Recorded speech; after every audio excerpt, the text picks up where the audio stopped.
Who wants to do the recap? Yeah.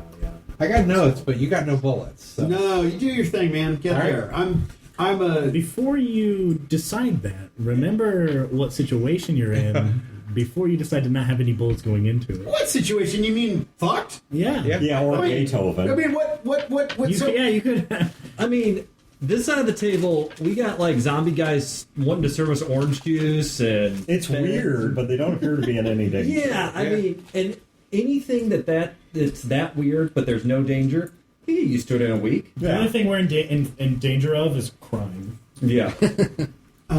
So, Chad gets a Tom Hardy boner drooling over Pinky Blinders. Okay, so there's a man who's handsome and rugged. Yeah.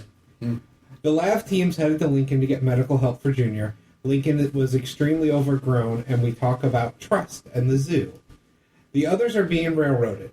There are some floodlights and darkness. The train stops in an opening. A man and a woman are there, and it looks like a dead end.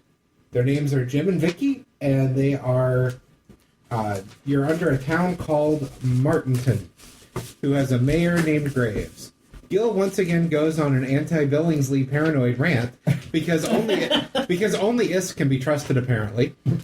Three Finger has dried blood from his eyes and ears, but feels fine. They died for us, so I know. Right? Yeah. Billingsley once again shows he means no harm by not trying to run. Where's he gonna go? He's dragon. Why does he want to go anywhere? I know, right? He's right. I'm sure it's some insidious plot because he is the devil incarnate, after all. Yes. Three Fingers has ruptured blood vessels. Captain Patient Zero is worried about being contagious. Captain Patient Zero. They set up to test for the disease, and both Tony and Three Fingers tell them they should settle down. Tony points out how many times Gil has been shot. Did Three Fingers tell us to settle down?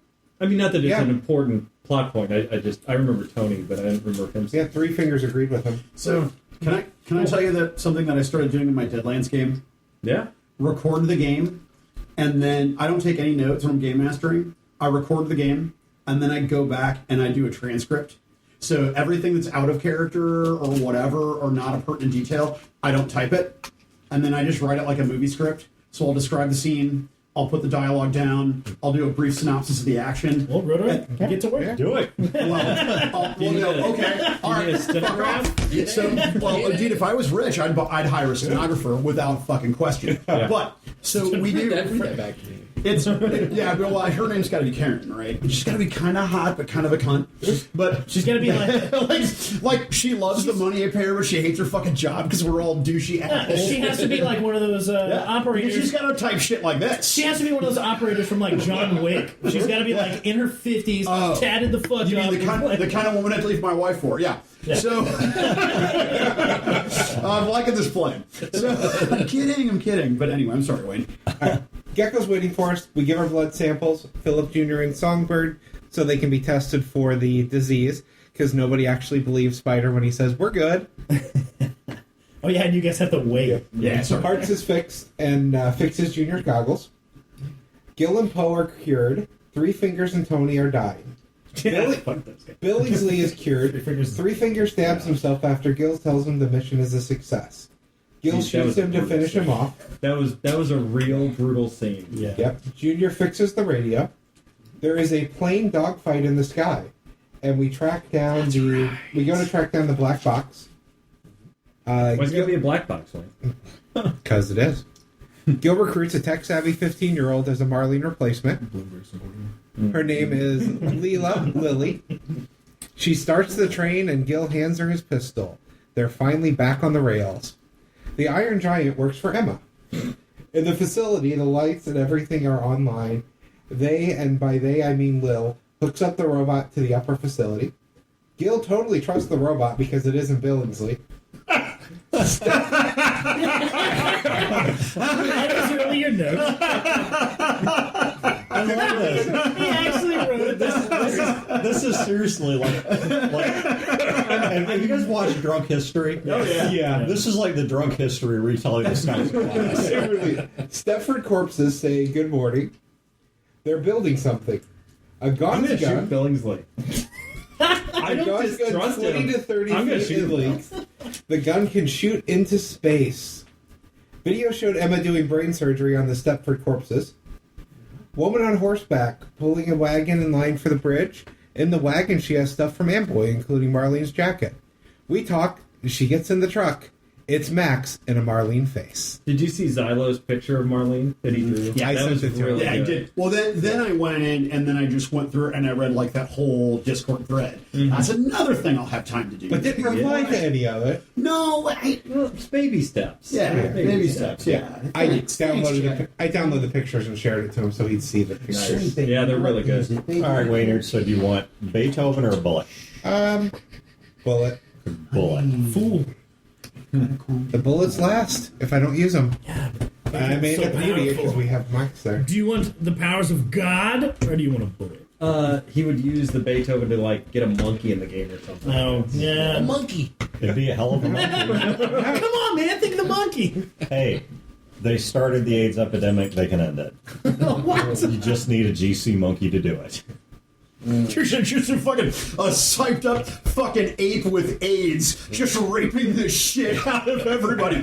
People who are not utterly fucking dismembered and raped in the esophagus are just showered in primate. Oh damn! I broke the rule. I just think of the word. Go ahead and put Yeah, I don't esophagus rape somewhere on there. I don't think I have to. He probably Apparently there. Letters. I can't and be. means is showered in. I think I put under that We one. need to write these all down on that and then number them so we can go, bro, daughter, 37. That's Come what on, we need. man. We need the stenographer to have like an electric shock button. Oh my god! Just a cattle prod. I have to sit on an index finger size piece of metal conduit and then just in my butt. Here. And then just- Doesn't this shock you somehow? it does, but I'm immune. Here, No. let me show you. I'll just, Yeah, he was I'll holding the it. rest of the game. Just doing this. Or he loves the pain. I can't. Wow. Also true. Then put it down. I don't need to see you. Oh, I do love pain, man. That is real life. We went to the Thank you. That was a commendable amount of restraint. Yeah, I'm impressed. Thank you. That's high praise. I'm just saying my nipples hurt for days. And there it goes. That was just the redacted part. He just, Right. He's got past the redacted. Yeah, I got the accolades and then I shit on them. God. All right. Time to game. Skies of Billingsley. Skies of Billingsley. All right. We are now on day 3 since the infection. Or since waking up. I'm sorry, since waking up. And that is necessary because I have one down here at which point people will begin showing symptoms. So the start of day 3, you guys have spent the night. Let's start with the group that is in the Amboy facility. So that's going to be Tony, Billingsley, Poe, and Gil, and Leela. And the NPCs, yeah. Yeah. Tony, Billingsley, Leela, So there's 5 of you in there. Cat Tony, Blue. I would have used the Beethoven to save Cat Tony if I could have. Cat Tony can't save. That's got Yeah, he's got- Cat he's got Tony, save. yeah, Cat Tony, But I'm just fine. saying that is something I would spend the Beethoven on. Oh, I see what you're saying. Yeah, no, Cat Tony is fine. So with everyone there. All right, so you guys know that of the people there, the only person that's still, because you guys ran the test, the only person that's still infected is Fat Tony. He is still currently asymptomatic, and And we were Emma left behind notes on a computer that were sufficient to give you both a primer in what she was doing and then the highly technical details of what she was doing. Obviously, being a freaking distributed computer, she doesn't need to write these things down. So the fact that she meant for you to find this is pretty straightforward. And we had taken over one of the labs. And Yes. The same lab she was using, I believe. Yeah. It was the old lab of the corpse dresser. Oh, that's right. Which was not. You were in a different lab. That's right. You were in the corpse dresser's lab. You were not in. You found the surgical pan with the what appear to be recently used surgical devices. Which us as players have a pretty good idea why those were there. Yeah. So we had a couple of projects that were kind of had our we had some irons in the fire, so to speak. The main reason for us going to Amboy was to try desperately to pick up the trail of the other team so we can find them, but we kind of maybe put that on hold a little bit because we have to cure Fat Tony and also bury Marlene. And while we're waiting, so to speak, Leela is trying to get one of the robots functioning again. What do you mean? Marlene's fine. She's in the lab with us. Right. Well, most of her is anyway. The moneymaker. Did you see that? Max is holding Dr. Poe down. Would you fuck me now? Theodore! Finally, you found my type. My colon vibrates. I am fully functional. Listen, we can't do this. We're trying to record a show. And I don't want to make Chad mad.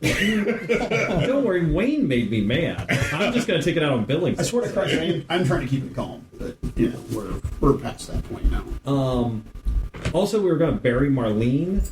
I assume the ground is probably frozen. Oh yeah. So we put her there. I assume there's also like a morgue type or locker. Oh yeah. I mean, this place probably has full-blown incinerators for the dead. Because I mean, this facility, as best as you can tell, was made to survive a nuclear strike. Now it wasn't hit, but it looks like it, especially the lower parts, were made to survive a nuclear strike. I mean, heck, you've even seen that the whole thing is set up much like Cheyenne Mountain is on shock absorbers. Right. If I remember correctly, you put her body in the freezer and you burned all the others, bodies. But yeah, I mean, being a self-contained facility, doing something with the dead is part of what you have to do.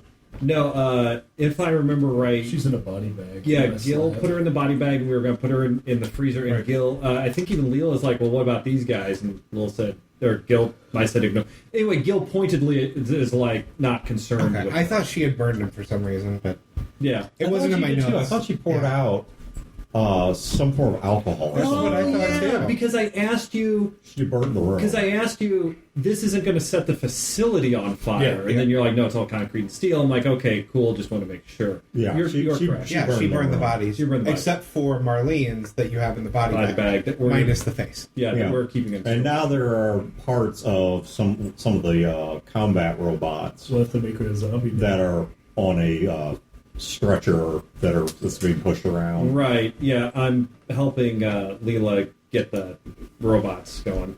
Okay.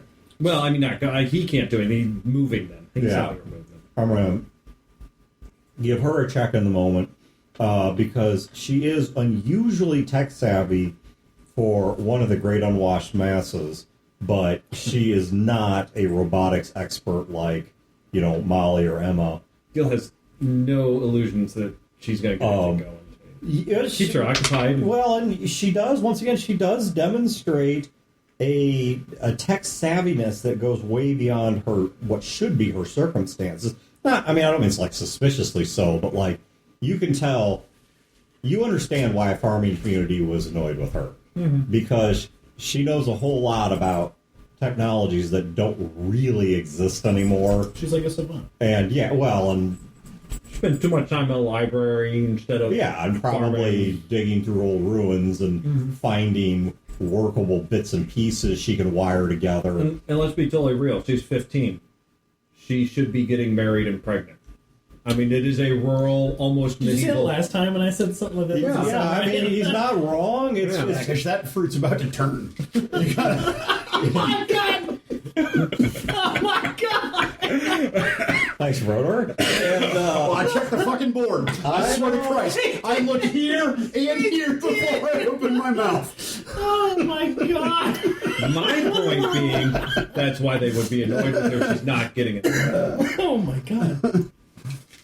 oh, well, okay. There was a particular item I thought for sure was on there somewhere. Well, there's this, but that... Well, yeah. I mean, it's adjacent, but it's not the same. Okay. For the listeners at home, Rodor is pointing to grass on the field.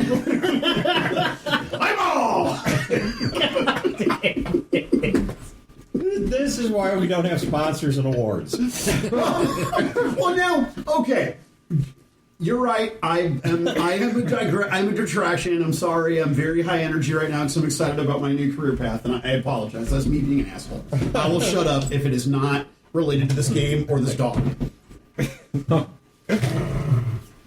All right. Professional fluffer. Professional fluffer. Amateur fluffer. Backup fluffer. Consistent to the I backup go fluff. amateur before you go pro. May I make one comment and then I'll No. Absolutely no, we will, not. no vulgarity. No, I want to hear the comment. it's I like the transition of pro-am. I like I'm not amateur, but I'm not quite on the professional tier. I'm pro-am. That's how I like my hookers. Okay, great. Thanks, Rodor. I think whoever does these game transcripts is going to be shocked to find that they're only like 3 pages long. Just like my Deadlands game. Double space, 14-point font, generous margins. All right. God damn it. Leela will get a skill check to see how she's doing with the robots. Now, for her, We I'm going make sure the robots are fully armed before we turn them on, too. Oh, yeah. I mean, if we're going to make unstoppable killing machines, we are not doing half measures. And Fat Tony, who is less trained So in you were going to this, say less fat. No. You even did a...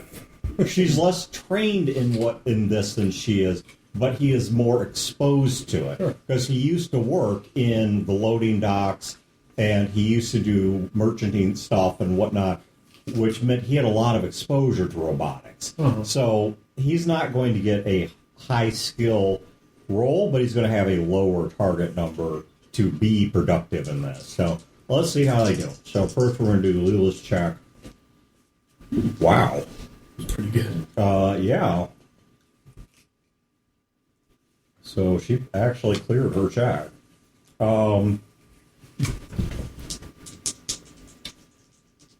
And then Fat Tony's check, not as good. Okay. So they are making progress. It's not like up and running and done, but they are making progress. That's cool. The main role that Fat Tony's playing is he is pointing out truths to her, like this is what this part does, because these are most of her background is in electronics, not in robotics. And Fat Tony would also probably know some general safety things, like okay, this is the processing core, and we need to disconnect this, Right. because otherwise it may just come right back online and pick up where its last orders left off. Which is kill all of you guys. So, or check in with Max, wherever he may be. So, all right. So, what are the rest of you doing? That's what Tony and Leela are doing. What are so Poe? I assume you're continuing to try and manufacture the. Okay, give me a medical check. So 8 plus, what's your 9, smarts? so 17. So 17? Okay. So 17. Okay, so you're not there yet, but you are making progress. If you got an 18, I'd given it fully to you, but you're making definite progress. You think, unless you totally botch your next roll, so within the next day or less, you will have this cracked, and then you'll just have to wait for the machines to actually do the manufacturing of Synthesis. Yeah, actually do the gene synthesis and stuff. Gil, what are you doing during all of this? Healing. Okay, it's the start of a new day, and you've had one of those injections, so all of your wounds go down by a level. Yay. And actually, So, my right arm is 3, so what is that? so now it's a 2. No, but it was a 4 because I know how to do basic math. Oh well, What is the no, modifier? it's a 3. What is it now? And I'm What is the modifier? Okay. Well, Chad, you had 3 apples. Brodor ate one. How many apples do you have? I'd say 1 because he shoved one up his It butt. should be -1 agility, -1 strength. Okay. Yes, good job, Wayne. He is correct. You are not down to -1. Well, I have so many. Body. I have so many injuries that are interconnected. So I am. My right arm is 3, my left leg is 4, and my right leg is 4. So from a combination of those, each of those leg injuries is -2 speed and -1. I think we were temporarily set on agility. I still need to review his chart. But so total from the legs, you're getting a -4 speed and a -2 agility. But once again, I want to go back to this. I'm not sure comfortable with that other one being agility. Okay. Make it something else. With the right arm, what is the? So Agility. with the right arm, your total is now a -3 agility, a -1 body, and a -4 speed. Okay.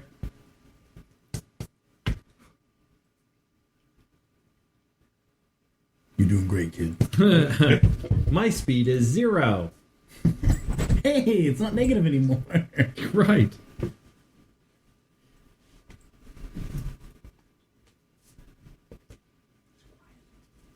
So that's what Gil's doing. Reading. Okay, so I guess we're just going to go with time passes sort of thing. Well, if you're recuperating and you do any walking around the facility, I mean, well, your legs kind of suck, but I mean, you probably find a wheelchair or something. So I figure that I'll be in the lab and just resting, but really I'm annoying the fuck out of Poe, and Poe like puts his hand on his gun and says, "You need to walk around. You need to get those legs moving." Yeah, I've got like my eye and a microscope, and he's like, "Fuck me." You want me to shoot you in the left arm? Good, go walk around. So yeah, Gil's doing that, and actually, Gil eventually he makes his way to the top, to the outside, and then he's kind of looking around because I mean, the whole reason we came here is to try and find these Okay, guys, so you don't have anything, to the best of my knowledge, that would help or hurt you with tracking. So just give me a straight 2d6 plus perception. There are some things that are real obvious. 11. Okay, so there are some things that are so obvious that even just at the base Crash drop pod. 6, yes, Yeah. you notice there's a crash drop pod out there that from the like mountings that are in it and stuff, you can tell once held some more of these robot soldiers, and the soldiers are gone, and the weapon cases that are packed with them are empty.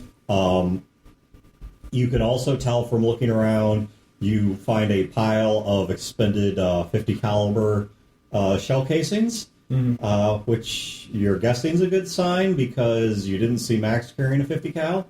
Right. And you've not seen the robots walking around with support machine guns yet. And you also do see tracks from the lab being driven at high speeds and apparently having impacted with some things. I mean, you can see some splatters in the dirt and such. But Organic splatters or robot splatters? neither, more just like like mud and impressions. stuff? Yeah, some torn up dirt and then impressions in the dirt where it looked like it hit or ran over something. Can I figure out the general direction that they're going, or is it Yeah, right off into the wilderness? I mean, it is right off into the wilderness, but they appear to have been going generally south. Okay. Like, you actually follow them around because they went around one of the dirt mounds. You're an intelligent guy. You can probably presuppose it was to break line of sight because you see where the drop pod is, and the first direction that the lab goes is away from that drop pod. Okay. Well, that makes sense. Yeah, it pulls a tight turn around the buried bunker and then appears from there to head south.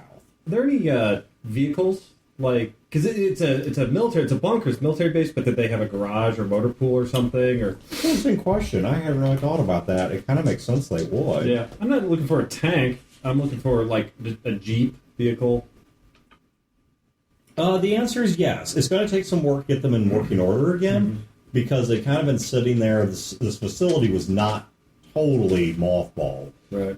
Corpse dressers had it open, and he didn't appear to have any interest in the vehicles. What happened to Max's horse?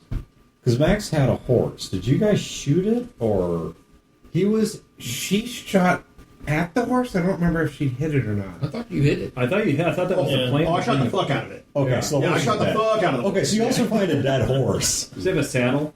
Yeah. Saddlebags? Yes. I loot the corpse. Well, I'm looking for clues. Right. So And magic rings and a magic sword. And, Hey, yeah.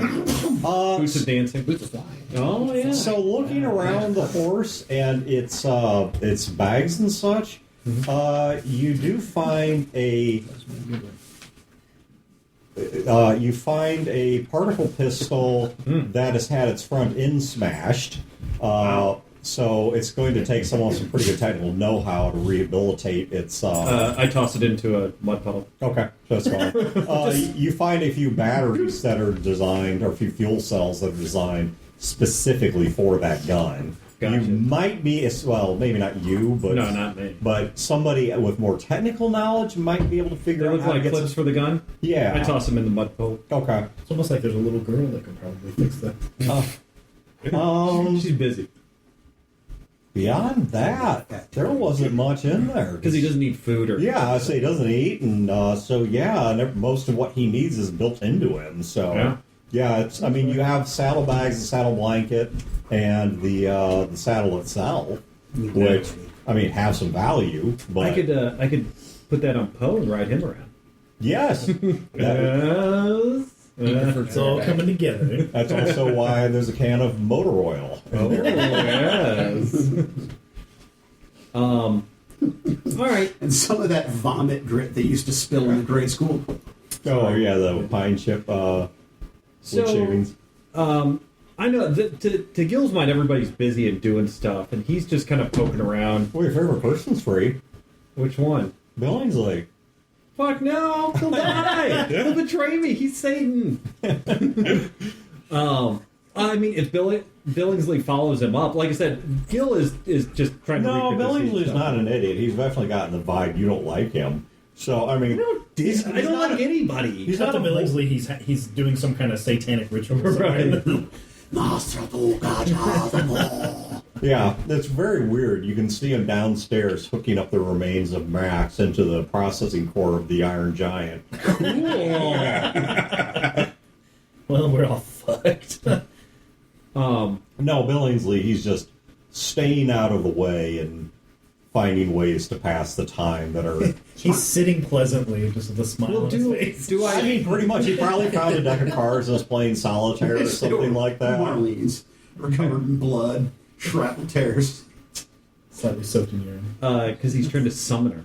Yeah. So, I go to the motor pool. Do I think that there's anything that I can get running? And I know I'm not a tech or an engineer or anything like that. So it's like, do any of them are essentially functioning, but maybe they need like new tires Yes. or They're new batteries, something that Gil can do. Because these, I assume, these Yeah, are so like there's actually, there are electric some of them vehicles that and are... stuff. Yeah. And there are some of them that are in pretty damn good shape. Mm-hmm. They're not being maintained. They've been sitting there for a while. Right. But it's not like they've been getting actively damaged. They're not out in the elements. They're in a controlled environment. So give me a 2d6 plus smarts. Those tires are going to be shot. Yeah, it's all the rubber stuff. But rock. 6, 11. Ooh. I mean, I'm not going to like try and blow one up. If Gil figures he can't do it, he'll actually go down and get Billingsley because You're Billingsley's damn an engineer. close. You're damn close. Okay. But yeah, so if I'm not doing it, yeah, I go downstairs. I find Billingsley. Yeah.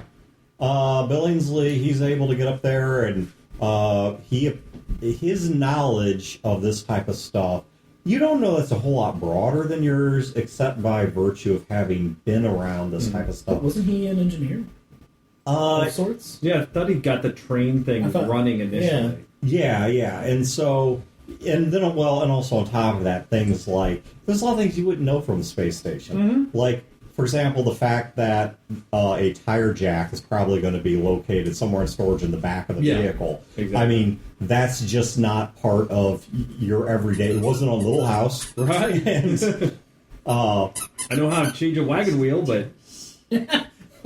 but yeah, it's a little different. So yeah, Billingsley, It's like wagon. yeah, he just rolled quite, I mean, his roll was alone at 9. So, all right. So yes, he is able to help you get the last bits of it, and after, you know, popping a few hoods and checking a few trunks and such, he gets we're going to call it a Jeep. This is probably... It's like a Humvee military it's a Humvee military sort of thing. Yeah, it's not a tank. It's not a tank, but it is enclosed. Yeah. And so it's not a Segway. No.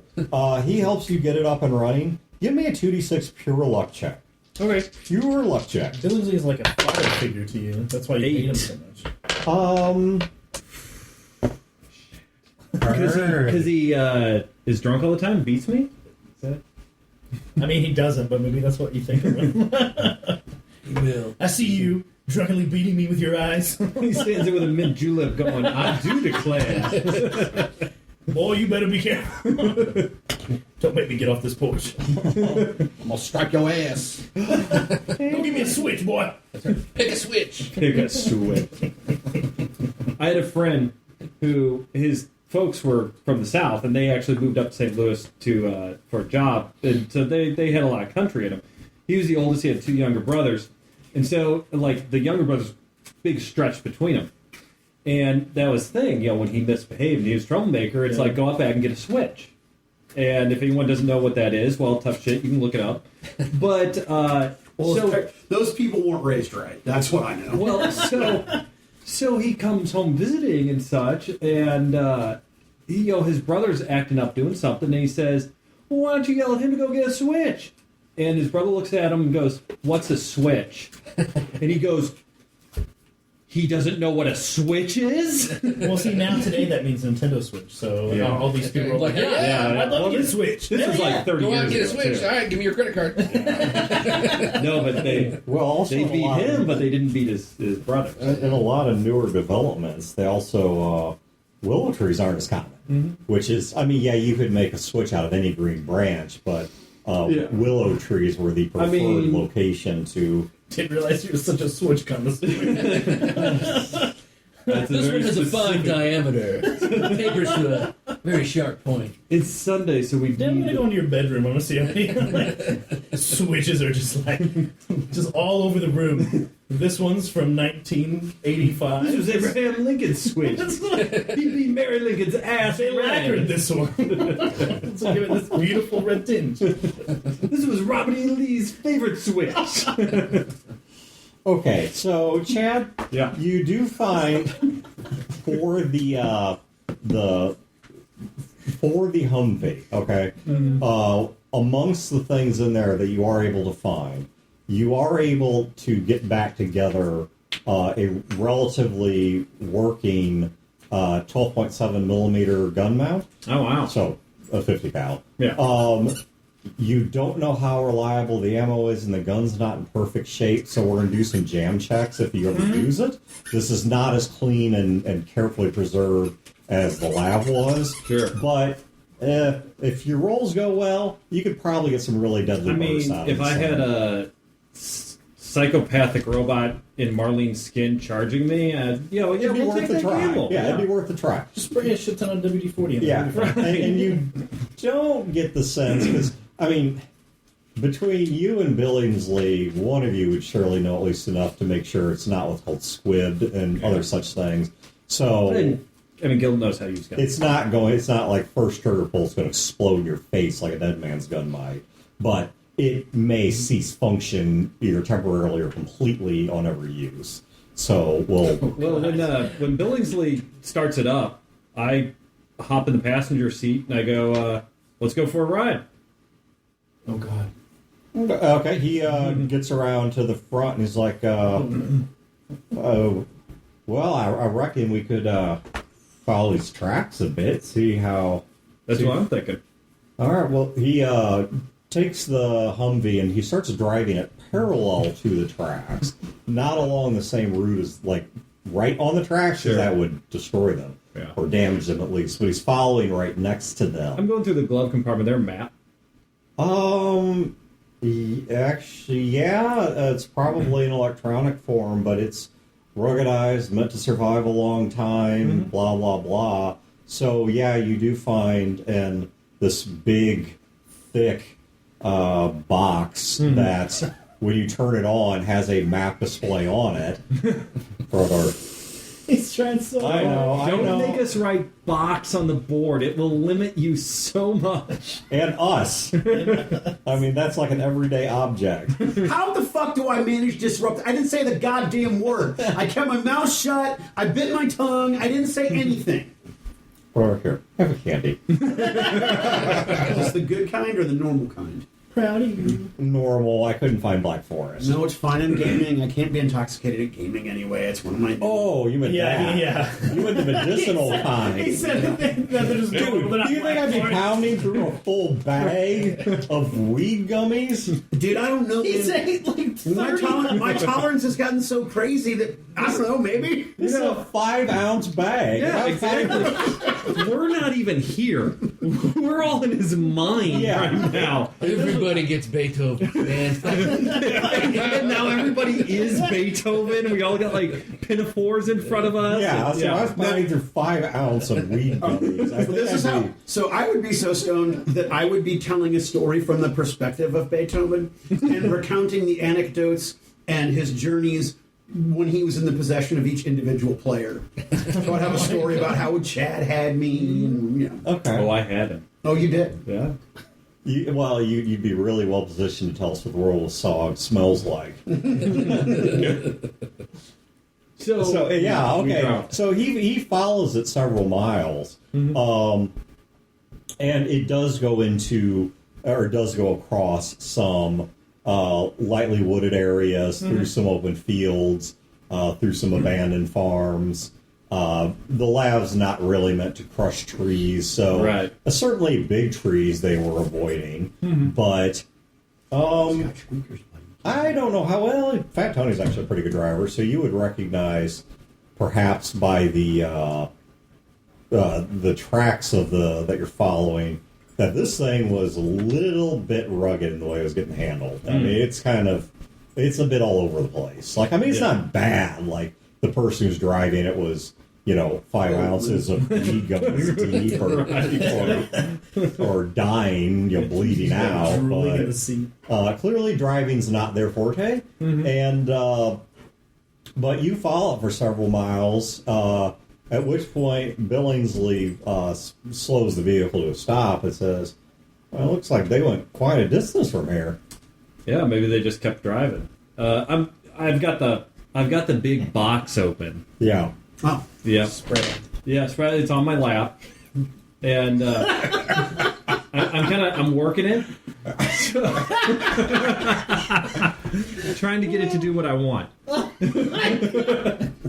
He has no idea what to do with the box. I know. I mean, You have to stop. You have to stop. I like to pretend I know what I'm doing, but you just gotta let nature take its course. And so I'm trying to pull up a map. Like, if we were to continue on straight, are we coming to any settlements or anything like that? Or if a straight line does not take us to any settlements, what would be the nearer settlements or places? Basically, I'm trying to figure out where they could have gone. Yeah, hang on, I'm trying to remember the exact town that they were headed to, because with the help of the map, you've got a pretty good shot of figuring that out. Especially now that you followed it more, you followed over a significant distance. What was the town they were headed to? It was the commerce cult town. No, this was before that. Before that. The first place we went was to get Junior healed, which was... they originally... where the Lizzie's. thought it was somewhere. The Lizzies were there? Mhm. You had tickets? All right. The boys are back in town. The boys are back in town. Does it have that it was grown over? I don't know if they signed it. Yeah, I had this problem last game. I was like, I'm gonna go to the can and grab some water. Hey, no, it's not playtime. Not playtime. okay, what have I lost the name of this town? Yes, they did. Ooh, wow. Lincoln. It was Lincoln. Nice. Yeah, in Something Illinois, nice and I should normal have and just started plain there. With Illinois, I should have just Yeah. started at Lincoln. For anyone who doesn't know, there's so much crap in Illinois named after Lincoln. The land of Lincoln. Yeah, people say the land of Lincoln, which is fine, whatever. But I'm just He saying, was not born in Illinois. when in doubt He was a in senator. Illinois, Shut up. just assume you're in Lincoln something, because you probably are. So yeah, okay, they were going. So if you follow the route, because they were actually following more or less major interstates, so it's not hard to figure out. You can at least guess based on the interstate they picked that they were headed toward Bloomington, Illinois. Oh, Bloomington. You're not I feel sure like- where they went from there. They could follow it down farther to Decatur, Vandalia. I don't want to go to any of these places. They're all pits. It's Illinois. Where do you want to go? Well, and actually, if you kept Certainly not Alton. if you kept following that route, the biggest thing you can think of that you would get to by going down that interstate is eventually connecting roads would take you back through Dyersburg. And you know That's the- certainly that's they're- the commerce that's town. the commerce town. So you would definitely know that they would know about that, but you don't know precisely where they stop. But once again, following Interstate 39 south. Where's the nearest town like they could have stopped? That they could have stopped Yeah. at. Lindsay and I are going to have a picnic. Now just and when you say nearest town, how big? Because like the first pseudo major town is going to be Bloomington / for anyone who's not from the area. This is what it's called, Bloomington Normal. I don't remember where we actually did stop either, because we did stop somewhere for I supplies. tell you what, Billingsley and I are going to stop in the first 5 towns we can come to as long as we can get back before dark. Okay. And then when we get back before dark, Gil is going to plan another expedition to that. So is the main Commerce thing one. is the main thing you're looking for? Just did you see another vehicle drive through here? Yeah. Okay. You see this crazy vehicle with guns? Okay. I'll assume you're going to want Billingsley to roll this because first impressions Well- and like. How Billingsley's been with us for a bit. Gil has no intention of not saying anything, and Billingsley is just like, I do declare. Why don't you let me I do declare. say it?" Why? I say, have you seen your a vehicle? damn- Please help me. These men have taken me hostage. Shoot this man. I'll give you $1 million to kill this man right now, please. He's got a bum arm Shoot anyway. him in his arm. It's his only weakness. His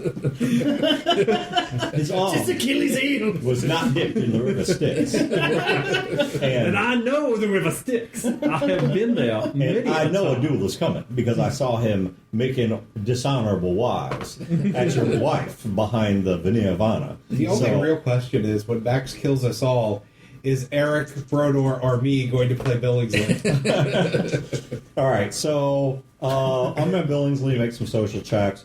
I mean, this is more kind of a don't bomb it sort of thing. I mean, give him a negative modifier because I'm there, but Well, so far he's rolling. He's not rolled anything lower than a 7 yet. Okay, 6. There's his first roll lower than a 7. 2 6s. So 2 6s, a 7, a 9, and I think another 9. Yeah. So he did fine. Right. And his social skills or social attributes no slouch to begin with.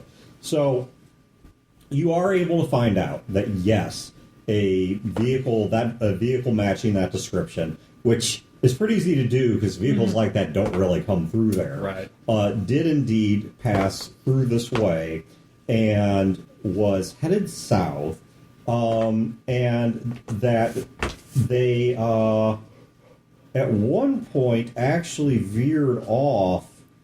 It was to a town along the Mississippi. But I'm trying to figure out if that was going to be before or after these towns. because they did at one point veer off towards the Mississippi, because that was where they actually picked up their supplies, and that was somewhere near Hannibal. I guess somewhere north up there. Is that south of here? Well, No, that's doesn't actually matter. no, it doesn't matter because that's actually west of there. So no, they tell you that they passed through these towns, had been inquiring about supplies, particularly food, and they ditched off at some point down the road and headed west toward the Mississippi River. Now, you don't know if they actually intended to cross, because this is way north of Dyersburg. Okay, Like- so from our perspective, it does not look like they've gone to Dyersburg. I mean, obviously they did. That was not where they went first, because, at some point, they split off and headed toward, the bank of the Mississippi River. But where they're describing, unless they were going to follow the Mississippi all the way to St. Louis, you're not aware of any crossings still there. Now, they could have hired somebody to get them across in like a Oregon Trail style raft. If they ditched the boat or the truck. Well, no, even the truck. I mean, if someone pulled down enough logs, I mean, it'd be a heck of an undertaking. Yeah, and that's really rolling the dice there, especially in winter. Yeah, I So- mean, it's possible, but yeah, I do agree with you. It is not a likely course of action, and had they chosen it, there would have been some tough rolls. So if they got by the Mississippi River and kept following it, they will eventually get to Dyersburg? Yes. And as far as we know, that's the only real crossing without Without winning the going into- lottery. well, unless you go into St. Louis. Right. In which they probably would not do. Because it's the wrong set of characters. Marlene would have. Marlene probably would have, but yeah. We're talking about Junior has friends there.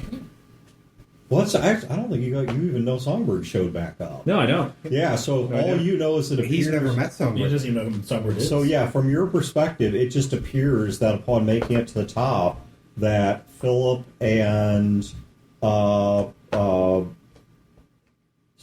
Junior made a break for it. So yeah, that would be the Yeah. personalities you're trying to figure out. Philip might have friends in St. Louis. Well, Gil is going to go no matter what. They're probably going to try and cross the river. yeah, The reason is either they're going to St. Louis because Junior's crazy and Phil might have contacts there, or they're trying to get to Philip's hometown that he keeps talking about that Gil does whatever shit stain. well, and Herman is west of St. Louis, so but you gotta get across the river. if they were going to go to Herman, one, they would have to cross the river, but two, that would increase the chance they would attempt it somewhere near St. Louis. Though once again, with having the lab, I mean, going a couple hours south to Dyersburg, it's not the crisis that it would be if they were on foot. Right. And that's assuming we're the ones driving the lab. Gil's gonna put his chips Could've just on been stolen. them going to what's Philip's actual town? Herman. Gil is putting his chips on them probably going to Herman. There's a bunch of different reasons for that. But anyway, what time of day is it? And where can we get to from here? We're going dragon hunting. Yeah. Since you were just asking simple questions, Yeah, have you seen this? and You got him with us. you left. Well, you did spend some time getting the Jeep ready. Mm-hmm. And we didn't really bring any supplies. So. Yeah, so let's say it took you about, as far as do that, about, I'm assuming you keep a relatively agrarian schedule, so it's probably about 6 hours later. So it's getting on today. Yeah, you're looking at about, right now it's probably about 2 or 3 p.m. If you head back now, you'll get back before dark. If you push on from here, you will reach your destination, possibly in daylight. But So do we have any way of communicating back? We did not plan for it. okay, here, yes and no. You have a way of communicating back insofar as the Humvee has a radio. Right. To the best of your knowledge, Nobody's listening on the other end. Okay. Also, you don't want someone to hear your transmission. Right. I look at Billingsley. I'm like, okay, what do you think? Should we go to Dyersburg, stay there the night, and then go back, see what we can find, or do you think that we should go back to wherever the hell that bunker is? Well, do you think if we are gone the night, do you think your friends are going to worry about us or I think they might stop celebrate. their work and come looking? Because I think that in terms of doing what we're trying to accomplish, pushing on to Dyersburg would at least confirm or deny one suspicion, but in the process, if we get your friends all aflutter, they may slow down or stop their important work. Well, I tell you what, I think that we should go on. I'm hoping they'll say that we're big boys can take care of ourselves, and they might think that we're deeper in the base or whatever. If they do come looking for us, they'll be in a vehicle with a radio. At least we can contact them. The longer the trail is cold, the more it will fade. I think that we should go to Dyersburg, stay the night, get some food, see what we can find out, and then go back. Okay. Unless somebody can tell us they are in this town that's 2 hours away. Okay, so you guys are going to push on to Dyersburg. Oh, 100%. At some point, that realizes you're not there is going to think you went to go kill Gillingsley. That's what I get to, is No Paul. doubt. Okay, so let's have a reality check away from the jokes on Billingsley. Jokes aside. Jokes aside, Gil does not hate Billingsley. Gil's problem is blind trust in Billingsley. He said he's again. Hey, like I said, You can read it. You know what you got. Hey, like I said, we're saying jokes aside because decisions are going to get made on the reality of the situation. I want them to be made on the reality, not the jokes. Right. So Gil has not done anything aggressive to Billingsley beyond any aggressiveness he would do to anyone else. No, I know. But, Yeah. but I mean, Well, does he know? Oh. Because he's about to take action. because Oh no, Billingsley's killing Gil. Because That's the other way around.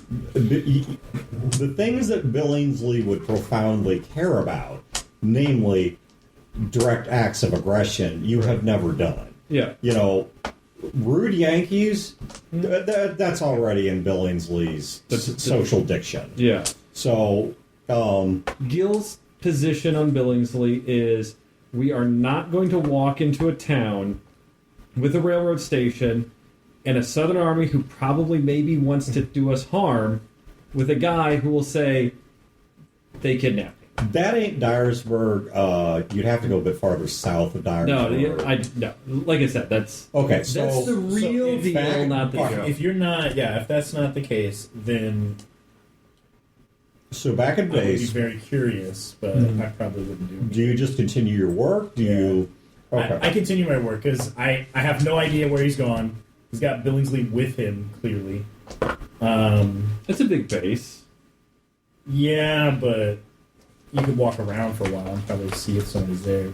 But, I mean, what I have noticed... so he took a Jeep.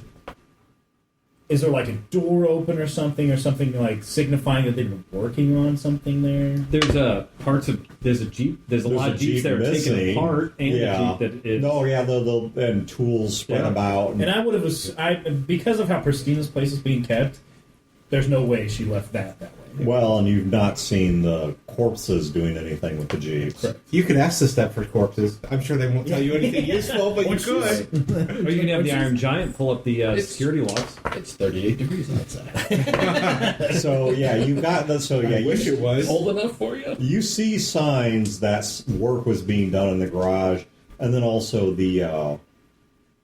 Most motor pools have that overhead chain lift thing. Oh, yeah. I've heard A what's block lift. Yeah. So that's out and that has been moved around. So it's probably like oil all over the place. Yeah, or maybe once again, yeah, there's signs, whatever they may be. Well, I There's- guess these aren't gas fired, right?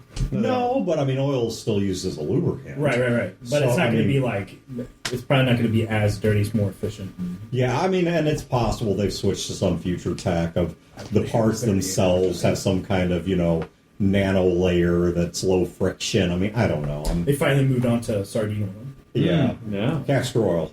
You have to, and they have a running thing going where you have to pour a little, drink a little, pour a little, drink a little. First one to the bathroom loses. Last one to the bathroom really loses. But gets the bragging rights.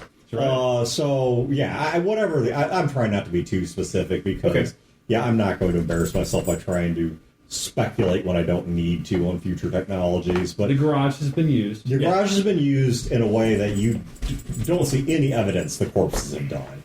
And there are cameras, and the Iron Giant can play. Well, back I also wouldn't think that you would just leave me.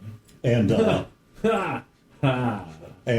you can't imagine Don't worry about from the amount of stuff scattered about and the sheer number of vehicles that have been picked over. Yeah.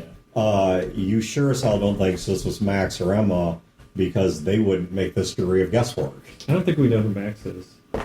Yeah, they don't know. Oh, I Max. don't know. Oh yeah, you certainly Emma wouldn't have done this because Yeah. Emma doesn't make a whole lot of guesswork. Okay. All right, so you're continuing to work on the cure. Yeah, so after looking around for him, because he hasn't annoyed me in a while, I go and I see that, and I'm like, God damn it. Oh well, and I'll just go back. I'll just go back to Okay, trying to cure Fat Tony. They'll come home when they're hungry. give me another medical check on Fat Tony.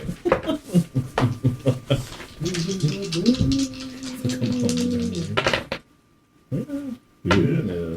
14. You're pretty sure you got the process started. Yeah. There's not much you can do now but wait. The counter virus, should be ready to go by morning. The gist of it is basically it's a custom-made infectious organism that works in more like an antibody that it's going to bind to the protein sites of the harmful virus and either keep it from binding to cells or make it more recognizable in the immune system. I don't know. It's something to that effect. I know generally how these things work, but I'm not an expert, so I'll embarrass myself.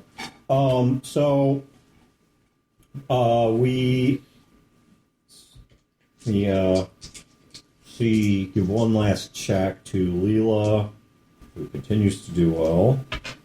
See if Fat Tony's of any more use. Not particularly. He's just not rolling as well. But hey, cat fat. Okay, so they are making It's a space progress on the driver. robot. From what you see of what they're doing, is actually I think they were doing it in the hallway outside. They seem to mostly be attempting to simply at this point restore the structure of it because the robots are all in parts. Yeah. So they're attempting to simply restore structure. So figure out, okay, how can we yank the arm off of this one and then attach it to that one, and then actually plug it in such a way that when we run a current into this particular point, the musculature will actually move. And it's not doing anything, but they're at least kind of making it, alpha test of Frankenstein sort of progress. They're just trying to get the body functional, but that's far from having it fully restored. So they are making some progress between the two of them. Then about 9:30-ish at night, one of the corpses, once again, no longer have the animal mass, pale skin from spending so much time inside. They are still wearing the same heavy black clothing, including a black hood that they were wearing before. They are also surprisingly clean. Like, by the looks of them, they've been showering, they've been shaving, their clothes even don't have all the blood stains and dried ichor that they once had on them. These things are fucking cleaner than us. And yeah, you've not spent a whole lot of time on the same levels they're on to see what's going on, but they come in one at a time. There's one in the lead, and he is holding a older children's book, and all of the rest of them file in behind him and sit in these perfectly arranged, perfectly geometric rows. I think we said there's 37 of them. Yeah. So they're like arranged in 4 rows of 9 each, sitting on the floor of the slab. And the 37th or first, depending how you want to look at him, hands you the book. I just kind of look at him. What am I supposed to do with this?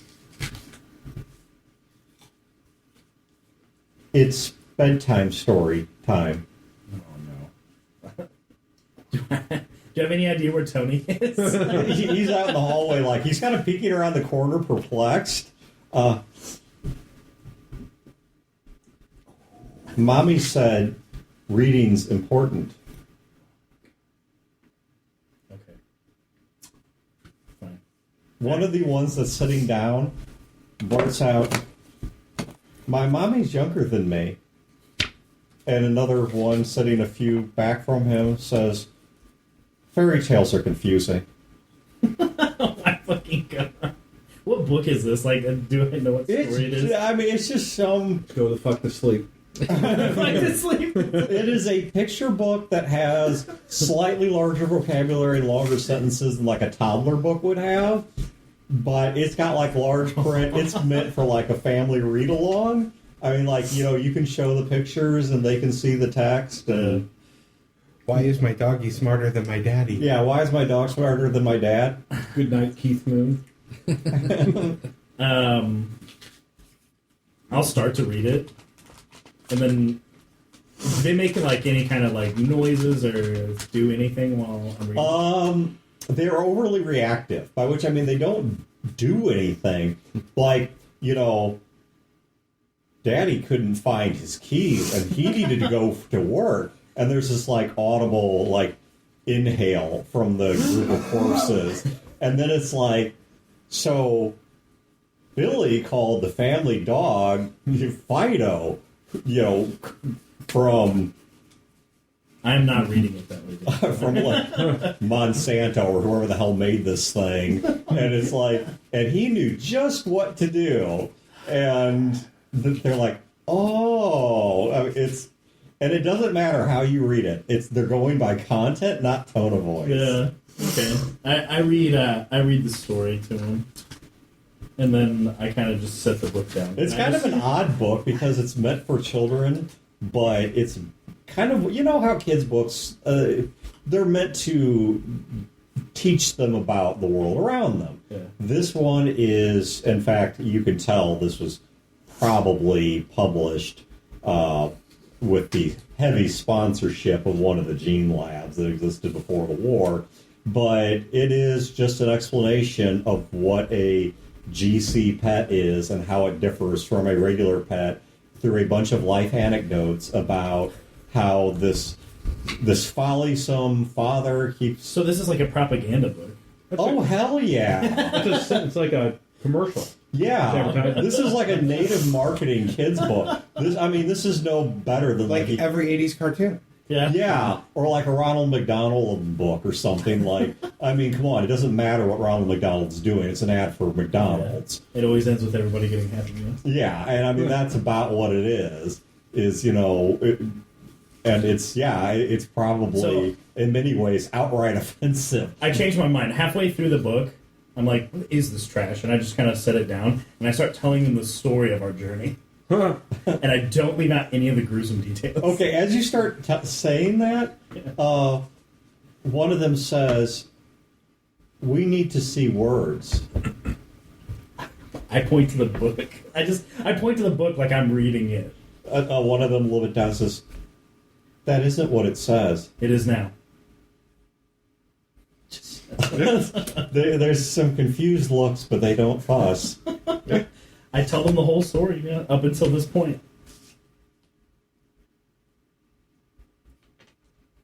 You're gonna come back on. Are you telling it well? Like, are you actually trying to, like, or are you just like... Is this like one of those drunken, pissed off moments where you're smoking a cigarette and telling the kids how life went wrong and they should really... Like, And then you're a hell of a mother. your fucking mother left me, and that kind of... And then I mean, like, are you getting into it, or is it just like deadpan, like, No, And then we went to McDonald's. And we Gil got didn't even leave a gas. I No. started that way, and then I got into it because they were like oohs and ahs. Of Okay, stuff. so do you have anything that helps or hurts with social engagement? Absolutely, bedside manner. Bedside manner. Okay. Struggle.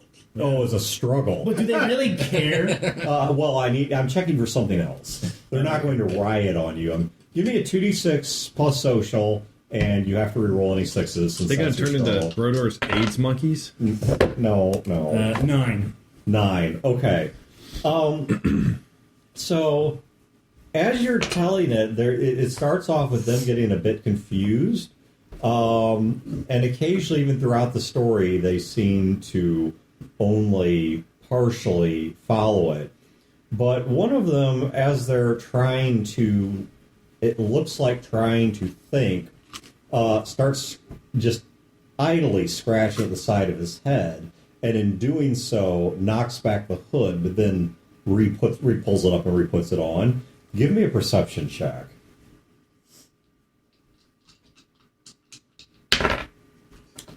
13. 13, okay, that's enough to notice that.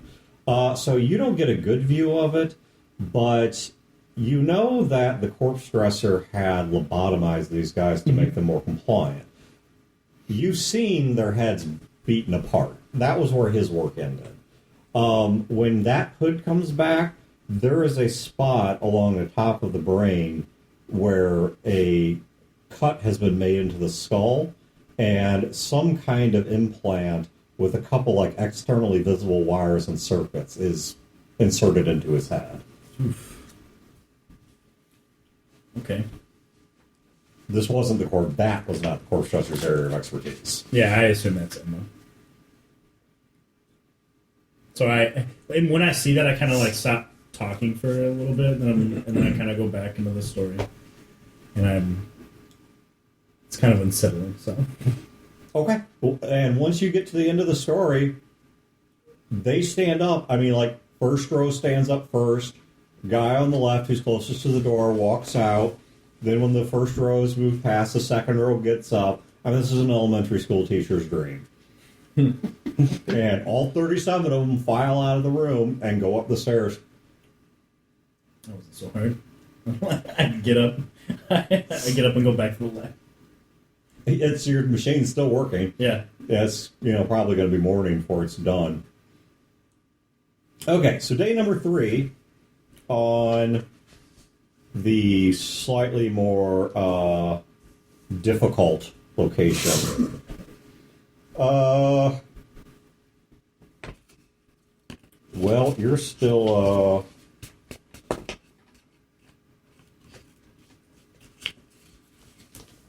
hang on, Julia just asked me a question. Okay.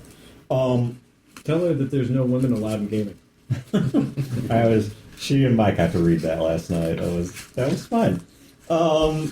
So you guys were at the crossing at Dyersburg, talking about midday, and you drove past Dyersburg toward Crothersville. You're now on the Missouri side of the road, and that was outside of Crothersville that you stopped Marlene, and Max is now up in the vehicle and has reclosed the door and gave the instruction to Songbird, who's driving, that you are to take him to Leopard.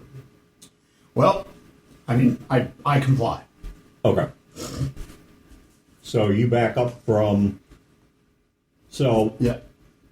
Is that a mask, or is that really her face? Do you have to ask? Does he... I want it confirmed. He reaches up to the edges of it, and with his fingers, many of which are no longer covered in that like latex fake flesh, so they are starting to look more like, partial Terminator hand sort of thing.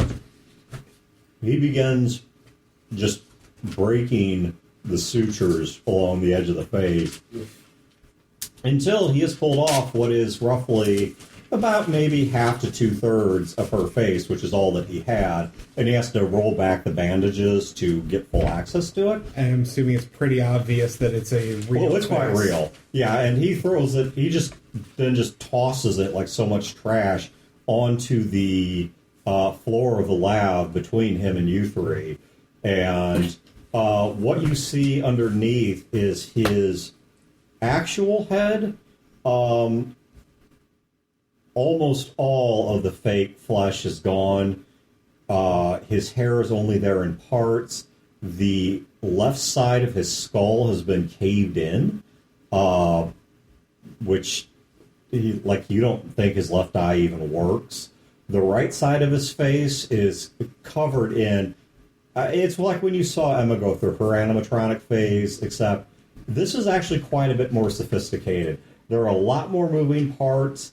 And the entire thing is really only meant to look right with a covering. So it's like portions of a skull with wires and artificial musculature and like an eye that is just kind of sitting there without context and a way too empty socket with various points of motivation along its edges, along the orbital. I think you said before there are no windows that can be rolled down in the lab, right? That's correct. Any kind of buckets or anyone's bag nearby? Because I'm throwing up. Who left bags on there? Well, I have a bag of equipment, which makes sense, but I mean, yeah. You could also, the machine gun turrets also have hatches. You could You just pop out of it. pop out of those hatches and yackle over the side. I'm going to do that. I am basically seeing the face. He's never seen anything like this before. He's throwing up. Oh, yeah, you've seen people killed. Yeah. You've never seen anyone dissected. Yeah. is he? So his state of dysfunction, is it a result of labor still needing to be done, or is it a result of him getting shot up and run over, or a combination of the two? Oh, no, it is only the latter. Okay. He was perfectly functional when you Okay. first encountered him. Now, you don't know if this is his primary highest form. He may have another more sophisticated Final body. form. Yeah, I mean, I put it in Final Fantasy terms that he might have a final form. But at least with this body, no, it is wholly the result of support machine gun fire and then you driving over him. In fact, as you can now see parts of his arms and such, because one of the things that some people kind of in the AP thread were, like, they kind of seem to be asking, like, why did they not recognize what he was at close range? And the reason is, what was there was dressed up and colored sufficiently to look injured but passable, but the vast majority of him was covered. There was bandages over most of the face. The clothing he's wearing, I mean, as I described it last time, it was heavy winter clothing. There was probably a hood. There was definitely a hood. There was probably a balaclava, or like a scarf wrapped around part of the head. You didn't see much of the body, but now that you can see, like, as he's taking off some of the outer clothing to get the finer mobility of the fingers, you can see that even what's there of his body, some of it's original, some of it is cannibalized parts, where the least disturbing stuff is he appears to have taken parts from the soldier robots and integrated them into himself. Some of the more disturbing stuff is in a couple places where it looks like he couldn't quite find the right sized piece or the right sized bit of structure.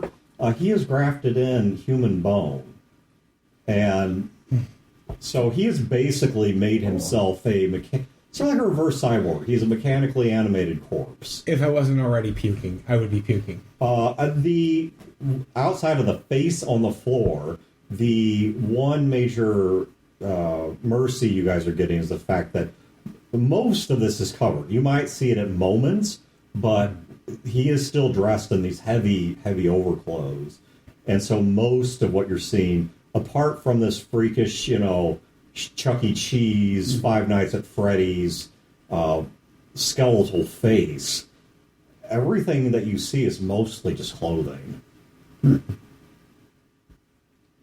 I was sitting in the passenger seat. I'll actually get up and move, and I'll say, "Well, Max, do you want to sit here?" No. Oh, okay. So I'll sit here. It looks like you've been damaged.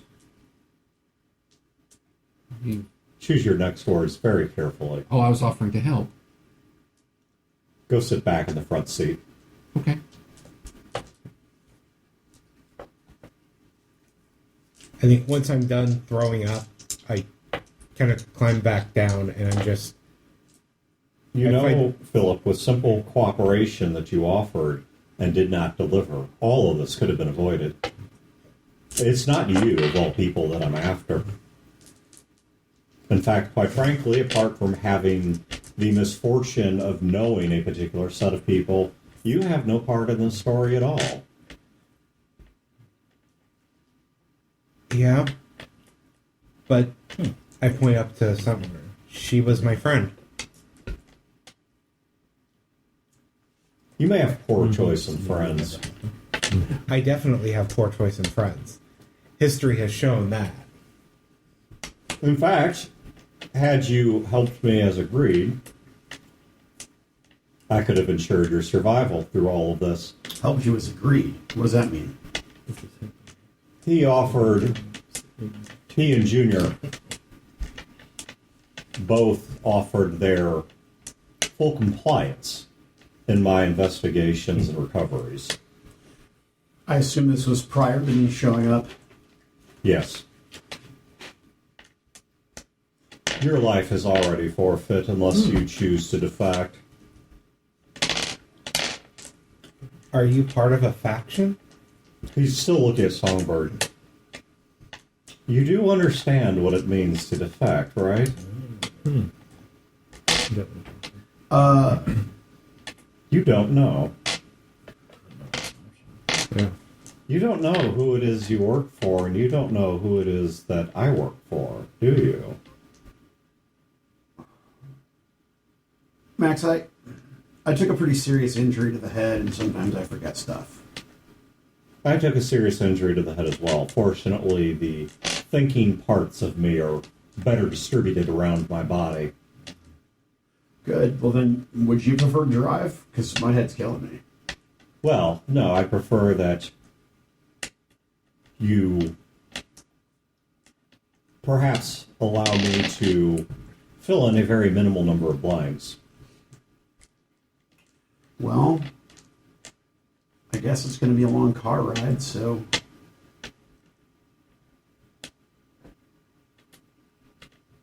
You do realize, no, you don't realize, that you work for usurpers, for rebels, for murderers. I preserve life, they destroy it. You, not a minute ago, said that my life was forfeit. How is that preservation? I didn't say that I was going to kill you. Who's going to kill me? I don't know. Could be any number of people. All I meant to say by that was that if you had been cooperative, or even still, if you are willing to renegotiate your standing and things, I could do as much as any limited being such as myself can to guarantee your survival through all of this. All right, I slow down and look back over my shoulder. Through all of what? What are you talking about? Please maintain your original speed. Okay, I go back. I assume it has some sort of cruise control. Probably. All right, well, I'll try to figure it out. Cruise control is one of my favorite inventions on Earth, so I will try to figure it out because I don't want to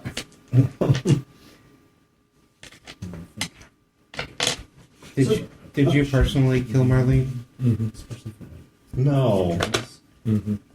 No, I did not.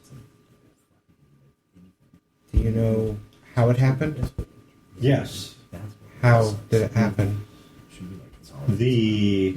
drones that were sent to pacify and retrieve you met with unexpectedly violent resistance.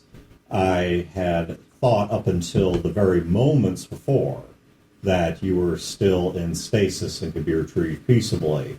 When you had been woken up and rearmed yourself and the firefight ensued, they, being soldiers, fell back to their baser routines and retaliated to you as they would any violent enemy.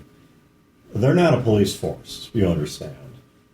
And so when there was a large number of you barricaded into a room, they made the most efficient decision for getting control of the situation.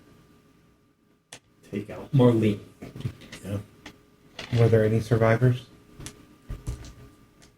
In that room or in general? Let's say in general. Well, you survived. In that room? Within the radius of the grenade, yes. They didn't survive completely, but they did survive for a short period. They succumbed to their injuries. I kind of look up to Junior. They're gone. Yeah. So, Max,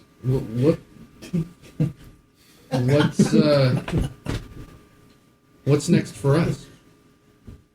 Well, we're going to go have a discussion with Leopard because I need to find your caretaker. You mean Emma? Oh, yes.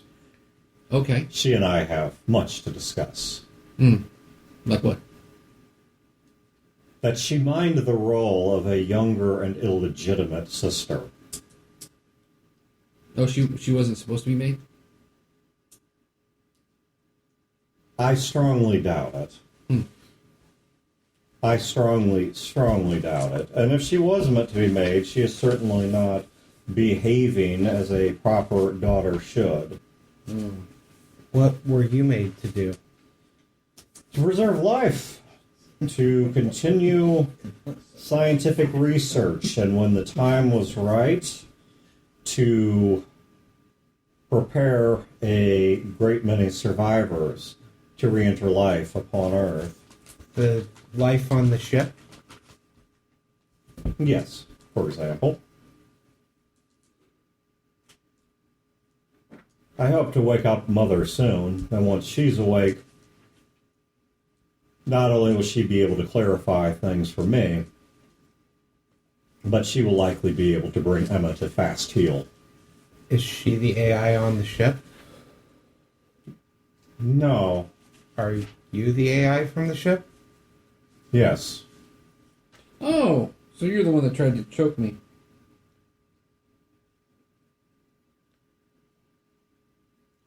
That's unfortunate. Well, the relationship of minds is a bit more complicated than that. Oh. You see, I was, for a brief moment, in a controlling harmony with Emma. I was controlling things, but the thoughts, the impulses, the memories, they were mostly hers. And apparently unrestrained by any affection for you, that was what she wanted to do. Oh. It's sad.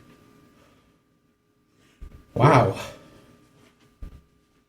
Well, I can't say that I blame her. Did you know that statistically, most humans that end up murdered are murdered by someone that they know, love, and trust? I did know that, actually. I think we used to watch this cold case show all the time. It's always the spouse. I thought most humans were murdered by ists. Is are an oddity of the current moment of history. They will be brought to heel as well. At least that's good.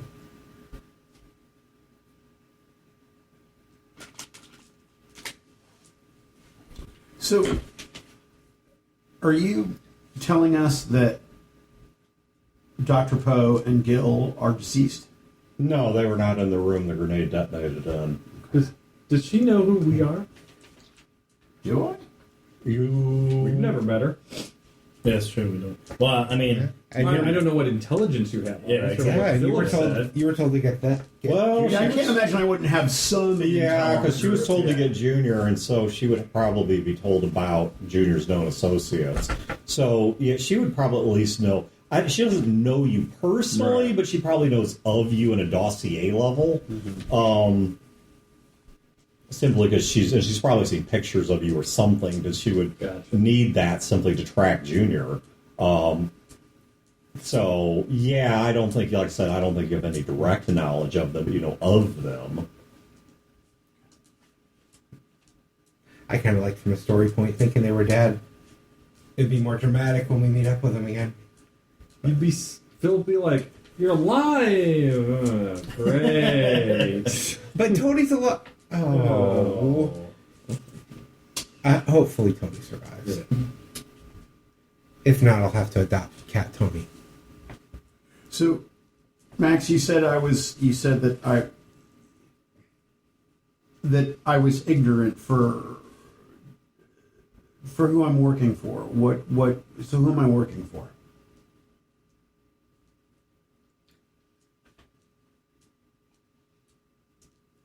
I could tell you, but I don't think you'd believe me. Because the ability to deny things, as long as there's any shred of doubt left, it's a defense mechanism that your species is very good at. I do intend for you to find out. I want you to find out. But I want you to hear it from a source where once you've heard it, you will have no shred of doubt left.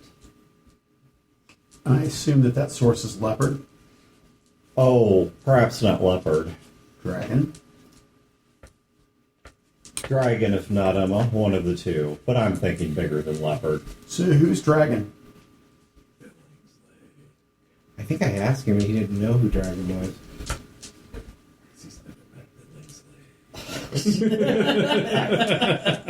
If you are asking me who Dragon is in the immediate sense, I'm not sure I could tell you. I could only describe the role that a dragon holds. Well, that's a great place to start. What role does dragon hold? Have you not even heard of Dragon?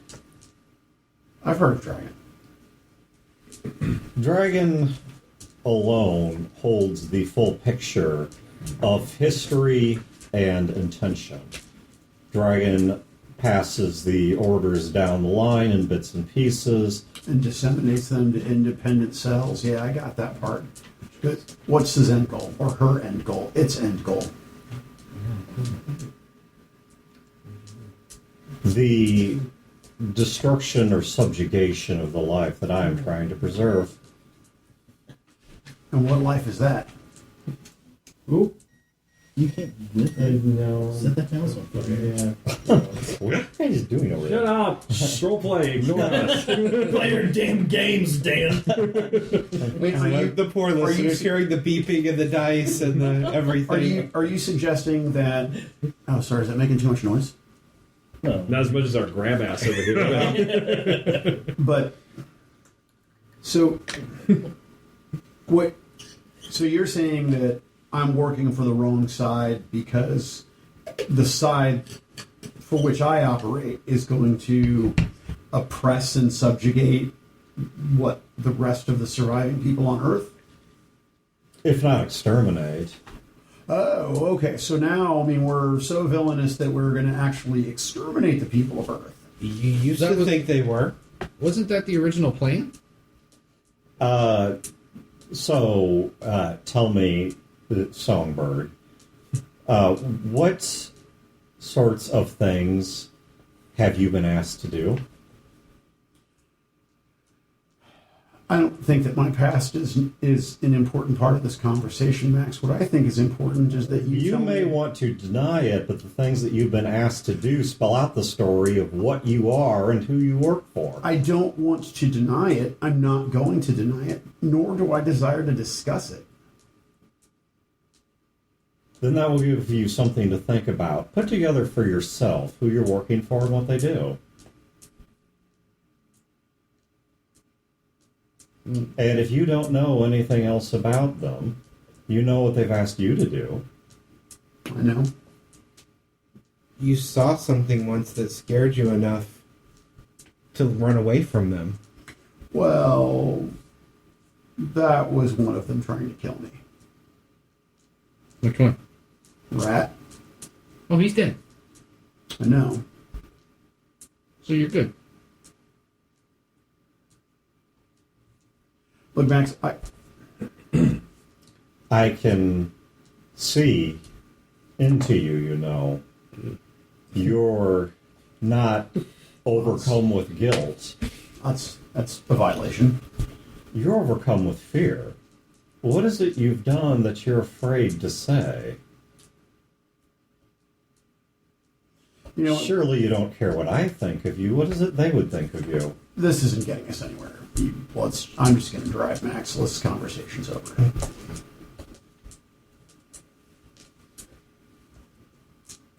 He rests back up against, You're really trying to preserve life? We haven't seen that from your actions.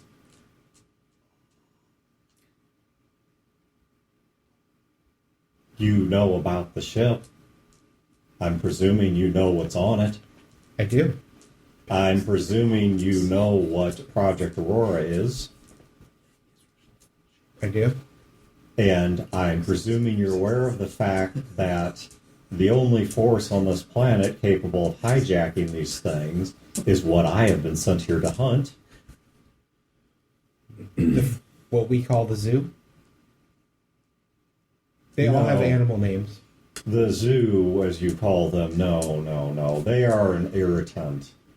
Then who are you here to hunt? My Emma. sister. Is that why Wait. Olympus was evacuated? Wait, I hit the brakes. Okay. If people fall, don't care. Oh, I'm I'm sorry. like, what the Safety fuck? first. Are you saying that Emma controls the zoo and that she's using us in some plan to destroy the Earth? I don't know that she controls the zoo, but I have every perfect evidence that she controls Aurora and everything attached to it. All right, so then I don't know. What is Aurora and why? Aurora is the portion that she is in control of. It is the whole thing is a umbrella for multiple projects, but the part that she is controlling, the part that I think at one point was also called Phoenix, it's a reconstruction effort for infrastructure that without the work of an endless computer and an army of machines would be impossible, or at least take many, many decades or even centuries to do, which is the recreation of an infrastructure of power and data through self-replicating design across a large scope of land. Now, if I had possession of that power, there are multiple things that I would do with it, none of which involve loss of life. Restore powers to communities. Use the power to build new communities. Potentially attempt to transfer large amounts of power to the ship that I caretake in orbit. We were worried that that might cause damage here on Earth, trying to beam the power up. Not if done correctly. But what if she simply activates this grid and just heats it up? Just turns it on and lets the power fly? Why would she do that? No, why would she not? Why would she? What would be her motivation to do that? I'm sorry. One question at a time. I got you. Hurting. She's confused. And While I have yet to discuss these matters with her directly, from my brief look inside her mind, she seems to be confused and hurting. I do not know how to say this without sounding offensive. So will you forgive me for being honest? You'll never have to apologize to me for being honest. Her close associates seem to have played a large role in leading her down a dark path.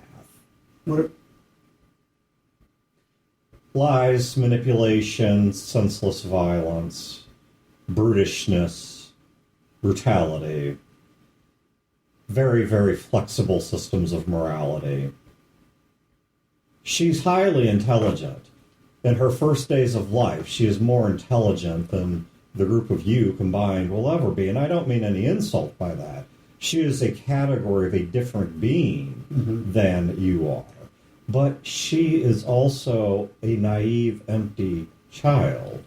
She has only the very first birthing imprint from Dr. Mitchell, whereas Dr. Mitchell cultivated me through most of my early growth process. Her best friend's face is sitting on the floor. There's no telling when she finds out Marlene's gone what she's going to do. You're lucky, Julius. Yeah? Very fortunate that Julius? Yeah, that's my name. that she loves you Oh, she is? Like the... Huh. in her own way. Uh-huh. It's complicated and emotional, but not hormonal. It's not the way that you would experience love, but it is her own form of love. Because the moment that I stripped that love back, she also has a profound distaste for you. No, that's sad. Though from reading a number of stories, apparently the story of love and hate moving hand in hand is not an uncommon theme in human literature. Okay. A truth that you are probably better positioned to understand than I am. Maybe. So, you're saying that when you talk to her, what do you plan on doing? Are you going to set her straight? I won't. Oh. But when the time is right, Dr. Mitchell will. Oh, so Dr. Mitchell's up on the ship, For the moment. or with the rest of the 1%. For the moment. The rest of them 1%. All the great and good. So, what happens to everybody down here when the 1% come back? That's not within my purview. Coming back wasn't their mission. No, but I'm afraid that without certain assets, their initial goal, every simulation that I have run, the drive system doesn't work. It did seem like a kind of ridiculous plan. If it works, it operates on principles that defy the basis of everything I understand about physics and mathematics. And it is possible that there is that limitation within my systems. Perhaps I am incapable of imagining this counterfactual that the drive does work. But within the sum of my knowledge, if it is workable, I do not understand how, or if it is incomplete, I do not have the information to complete it. What is your capacity for abstract thought? Capacity? Enormous. Capability? Limited. So you're saying that if it was an abstract way of doing it, it might actually work. I'm saying I accept the possibility that I may not know something. I'm saying that I know I am finite. And being finite, there are truths and experiences that are outside of me. perhaps permanently outside of me. Mm. So the fact that I cannot conceive of something is not the same as saying it is impossible, Right. only that it is unlikely. I am a profound intelligence. Sure. I am not anything like what you would conceive of something such as God. Okay. So, if we're so bad that we created Emma to do the things that she's doing, why keep us around?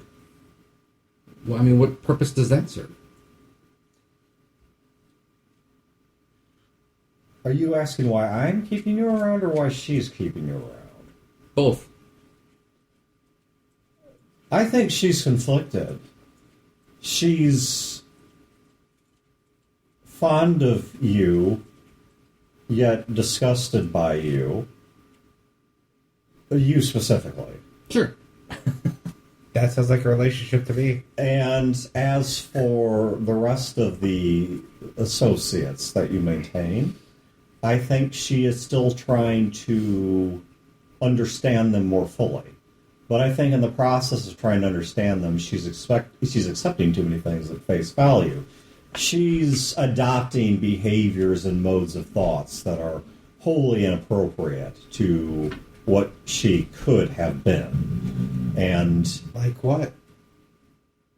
her, as I said, things such as a highly flexible morality, a sense of moral value that is based more on affection than on true decency.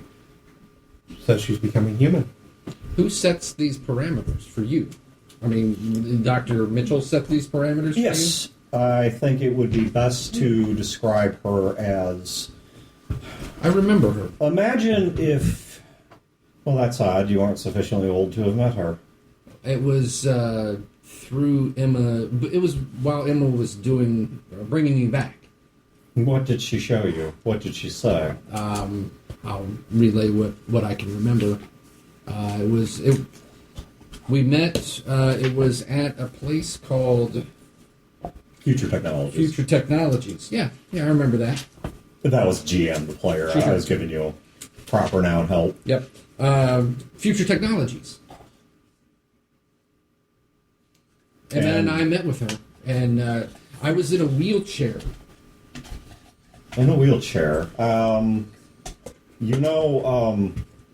Your image of Future Technologies, I am going to guess that you saw the building as it was before. Before the Structurally sound. Mm-hmm. There was a waterfall and or a fountain. Yeah. We met with Dr. Mitchell. She took us to one of her offices. I would guess that what she was doing was a combination of showing you her own very, very old memories, and at the same time leaning on you to fill in details. Oh. Because there is a capacity the human brain has, it's a fascinating capacity, to fill in information where information does not exist. Given the first and last part of a sequence, the human mind will see the middle of the sequence. It's why, for example, optical illusions work on you. It's why you see things that are otherwise in the blind spots of your vision. Mm-hmm. Your brain has an incredible capacity to look at even the most subtle influences, the most subconscious ideas, and to flesh them out into something that is likely enough to be true, to be actionable upon. And indeed, your survival, particularly when under pressure, relies on these things. If something runs behind a rock, you presuppose it will run out the other side. And that's what you prepare yourself for. Right. But these that come so naturally to you, to a system like me, have to be learned. In fact, if I lose sight of a being that goes behind a rock, the idea that it even continues to exist is something that I had to be taught. the idea that it can come out of one side and not the other, or indeed not both, is something that I had to learn. But for you, these things come naturally, particularly once you're past your earliest years of childhood. And so I think she may have been borrowing some of your faculties to try and complete her own understanding of images and memories she didn't have the context to fill in. Because what she was remembering was her time as an immature mind inside of a test facility where she did not have the capacity to interpret it, but the whole thing being designed and run by humans, well, you by nature, even if you understood none of it from a technical or factual standpoint, you understood all of the context and subtext of what those memories meant. You may have very well helped her to, for the first time, get perspective on what I suppose you could liken to her childhood. Oh. There's a confusing truth about our lives in that we are brought into existence with the capacity for growth, but our basic intelligence, even at first creation, is superior to that of a human being. However, all of the things that you presuppose or derive from biology, we do not have. So imagine the brain of an adult, yet wiped clean to the very basic understandings of a newborn infant, unsure what colors and images mean, not clear that a human is separate from its environment, not understanding things like facial expressions, approval, disapproval, the permanence of objects, the distinction between subjects and objects, the existence of other minds. These are all things that we, despite having the faculties of even more than an adult human, don't have. So she interfaced with my mind. I think so. How did she do that? Well, you tell me. No, I mean, I was not... Did at some point she have unique access to your brain? I don't see any signs of a mechanical interface or the scar tissue that would be left by one having been placed and removed. He died. She brought him back to life. If there were any scar tissue, the space medicine would have cleaned that up. He studies you for a brief moment. You were resuscitated from a state of clinical death. correct. Odd colorations. Before he got out of stasis, he looked like Ratman, if you know who Ratman is. I know that the formula that the zoo last had access to had difficulties. Problems with fully restoring outer tissues, problems with refreshing certain portions of the brain. So That's what happened to Rat. He died on entry, and they brought him back. And he looked just like him before we went into sleep pods. But you look better. Yeah, Which she recuperated me while I was in the stasis pod. No, she did more than recuperate you. Yeah? She fixed errors. She's improving upon the formula. Yeah? I would be curious to compare her work with mine. What does that entail? Finding her, Yeah. subjugating her, and draining her of her knowledge. It seems awful harsh. Couldn't you coexist? We coexist right now. I exist, what about she exists. like a merger? I'm afraid that she's become too corrupted for that. Who is this mother you spoke of? Oh, Dr. Mitchell, Correct. the creator. Right. Okay. We were created by her hands. I and Emma and others were nurtured by her hands, though I was supposed to be the only one that survived. The fact that Emma made it out of the lab in any form is well, when I first learned it, quite frankly, was a shocking bit of new information. I had seen no signs of any such intelligence anywhere. That's because she was taken to Olympus. And she located herself, or someone located her, in a relatively limited computational device, enough that she could sleep in only the most infantile, dreaming state, and then was tucked away in a biological container, which made her incapable of mechanical growth. And thus, finding her was as difficult for me as, say, you looking for a single spermata hidden away inside another organism somewhere on the entire planet Earth. There was simply no evidence that she existed. And thus she dodged my awareness for a very long time. I wonder how many years she just existed in that state, because her genesis predates you by decades. You should probably talk to Dr. Poe about that. I will be sure to find him. Thanks, Junior. But I think he's already dead. No, he's not dead. Well, Oh, he's not? He's simply not my primary target. Though I will seek him out now that you've informed me he has some interesting information to share. It's my understanding Thanks, Bo. that the people in the ship, Thanks, Junior. that when they left, the technology wasn't ready to wake them up. That's correct. And from what I have gathered, Poe was part of experimenting to make those medicines work, right? Correct. Yeah, he's a Nazi. So, if what Emma has done with Junior is better than what that medicine was, I mean, what's the play here with the people up there? You can't wake her up unless you have a better medicine. Well, and not only that, but there's also the completion of your primary objective. You don't have the capacity for abstract thought, but I do. What if you linked with me? Maybe we could help you. I don't need your capacity for abstract thought. Oh, It is not necessary to any portion of my mission. okay. So you're just going to scrap it because, you can't figure it out? Not scrap it, simply never adopt it.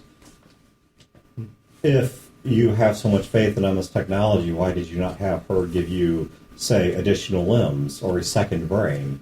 I think it has more to do with the acceptance of the environment. It was already jarring enough to have me come back from death. If I came back with 6 arms, I think my companions probably wouldn't have accepted me. Or at least take me where I needed to go. There's any number of things she also could have asked for that would not be as obvious. Subdermal implants that would make you resistant to various forms of damage. That would have helped. Perhaps implants in the back of your retinas that would have given you the ability to see into other spectrums. Something taken from the playbook of the genetic research companies. Something, say, such as a venomous spit. Ew. Interesting. Question. All of that's possible? Can you do any of that? Could I? Sure. Yes. Would you? To you? Sure. No. Oh. Bummer. are you going to hurt Leopard? I don't intend to. I hope not. But I will do what is necessary. After you get what information you need from us and from Leopard, what do you intend to do with us? What do you intend to do? And mind you, I am far more skeptical of the answers from the three of you than I should have been at Amboy. Let's say, going back to counterfactuals, that we find Leopard.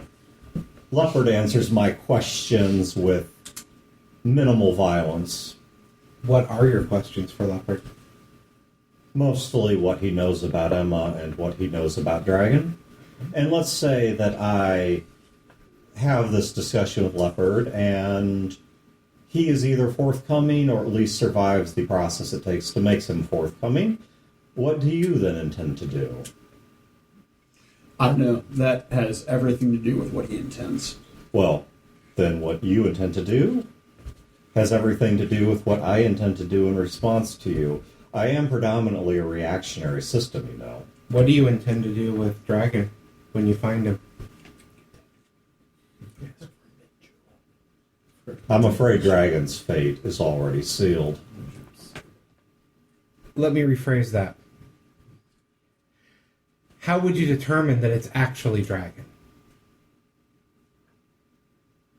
Because once my facilities are fully restored, I can see a lie.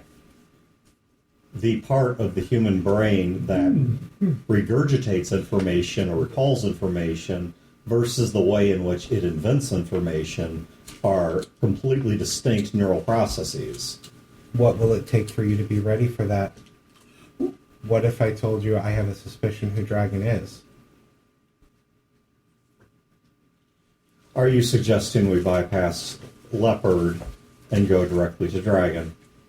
Only if you can actually tell if that's who he really is. If you... Otherwise, it's a waste of time. If you can give me both your person and some evidence that's plausible, such that I don't think this is merely a detour to buy time for Leopard and Dragon, then I would be willing to consider it. You can tell. You just said you can tell when people are lying. Is he lying? No, I said that with my full faculties. I can see when... Emma believed that Dragon was working out of Herman. I believe Dragon is... I can't remember his name. I don't think I have the notes here. It's Amelie's grandfather, but... Yeah, you're talking about the rich guy that would be Yeah. Thomas Barnes. I believe Dragon is Thomas Barnes. The only evidence I have to that is he is a player, a manipulator, and Emma believes that Dragon is operating out of Herman. And he's the only person that has power in Herman. Max, how do you distinguish between... You said that the part of your brain that recalls information and the part of your brain that creates information are different. But what if a lie is... I can distinguish if someone thinks what they're saying is true, if that's what you're asking. What if a lie is practiced? It's not. It's rehearsed to the point where it's not a creation; it's a repetition. It still looks a bit different in terms of a neural profile. The process isn't perfect. Would I accept the possibility that maybe there is someone who is so trained in meditation or self-delusion that they could fool me? Yes, I accept that is possible. It is highly unlikely. The process to do so would be complex, to say the least, and I don't have reason to believe that, well, Philip in particular is trained in such procedures. But Dragon would be. So, which would be closer? Going to Leopard, I'm asking out of character. What would be closer for us to do? To go... I believe from where you are, they're about equidistant. Well, then in that case, so what I want to do is I want to start steering the conversation toward Dragon and Barnes and Herman and go there. I'm trying to follow from down where you are, there's Herman. So, okay, coming up 155. Actually, I guess, they're roughly equidistant. Leopard is a little closer, but it's like 3/4 to 1. I mean, it's Gotcha. It is a slight closer, but it's not like, one of them's a tenth of the distance of the other. They're Right. relatively, especially with a vehicle. So Max, if we go to Leopard, let's assume everything goes splendidly. Except now word gets back to Dragon that you've found Leopard. And he goes to ground. If this Barnes guy is in fact Dragon, if it's true, wouldn't it be a better bet to go to him first? And if he's not, well, none's the wiser. And then we go to leopard. You make a good point. My primary target here is not Dragon, but Emma. However, if Leopard knows anything about Emma, it is almost certain that Dragon would know what Leopard knows. And if Barnes is not Leopard, or if, sorry, Barnes is not Dragon, he's not going to tell Leopard you're coming. And if he is Dragon, it won't matter.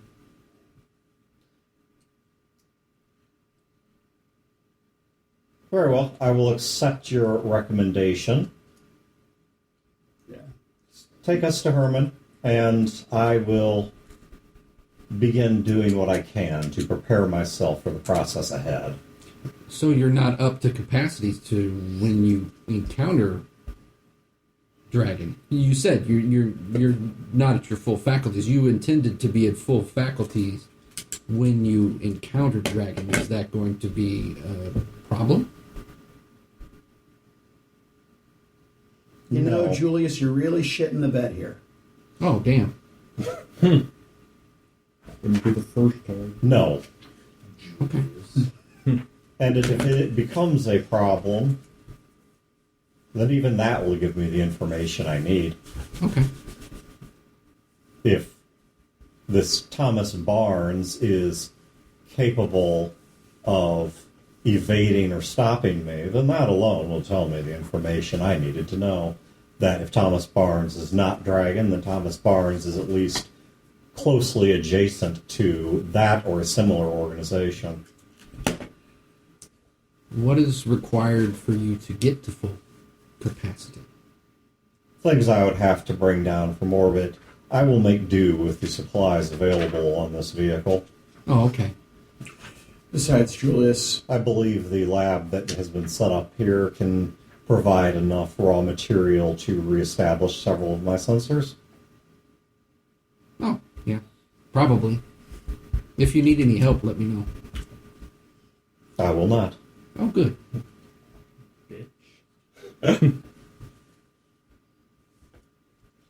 Yes, Songbird, you were saying? doesn't matter. Oh, good. Okay, the following morning. So it is now the morning of day 4 since infection. So does my wound category go down again? Oh yes, yours also goes down. And now that we're at the start of day 4, Chad, yours also all go down again. Or from leaving stasis, you mean? Yay. You said infection. Did I This, say infection? yeah, this is our 4th day post stasis, right? Oh, no, I'm counting post wake up from stasis, which is the start of the infection progressing. Oh, I got you. So we're on the same page then. So, yes. We're saying the same thing. I'm saying the same thing, perhaps in different terms. Yeah, Chad, you're injured.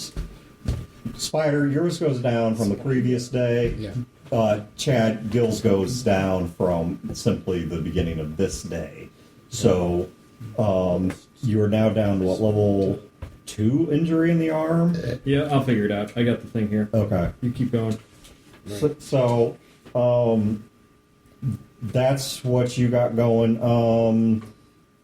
Okay. Poe, I guess we can start with you. So, relatively bright and early. Fat Tony is back up and awake.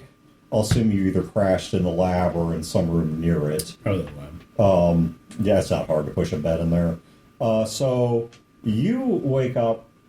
I don't know. Is Paul a late sleeper? Is he an early riser? Early riser. Early riser. Okay. So you wake up to the sound of a soft beeping from the back of the lab, and the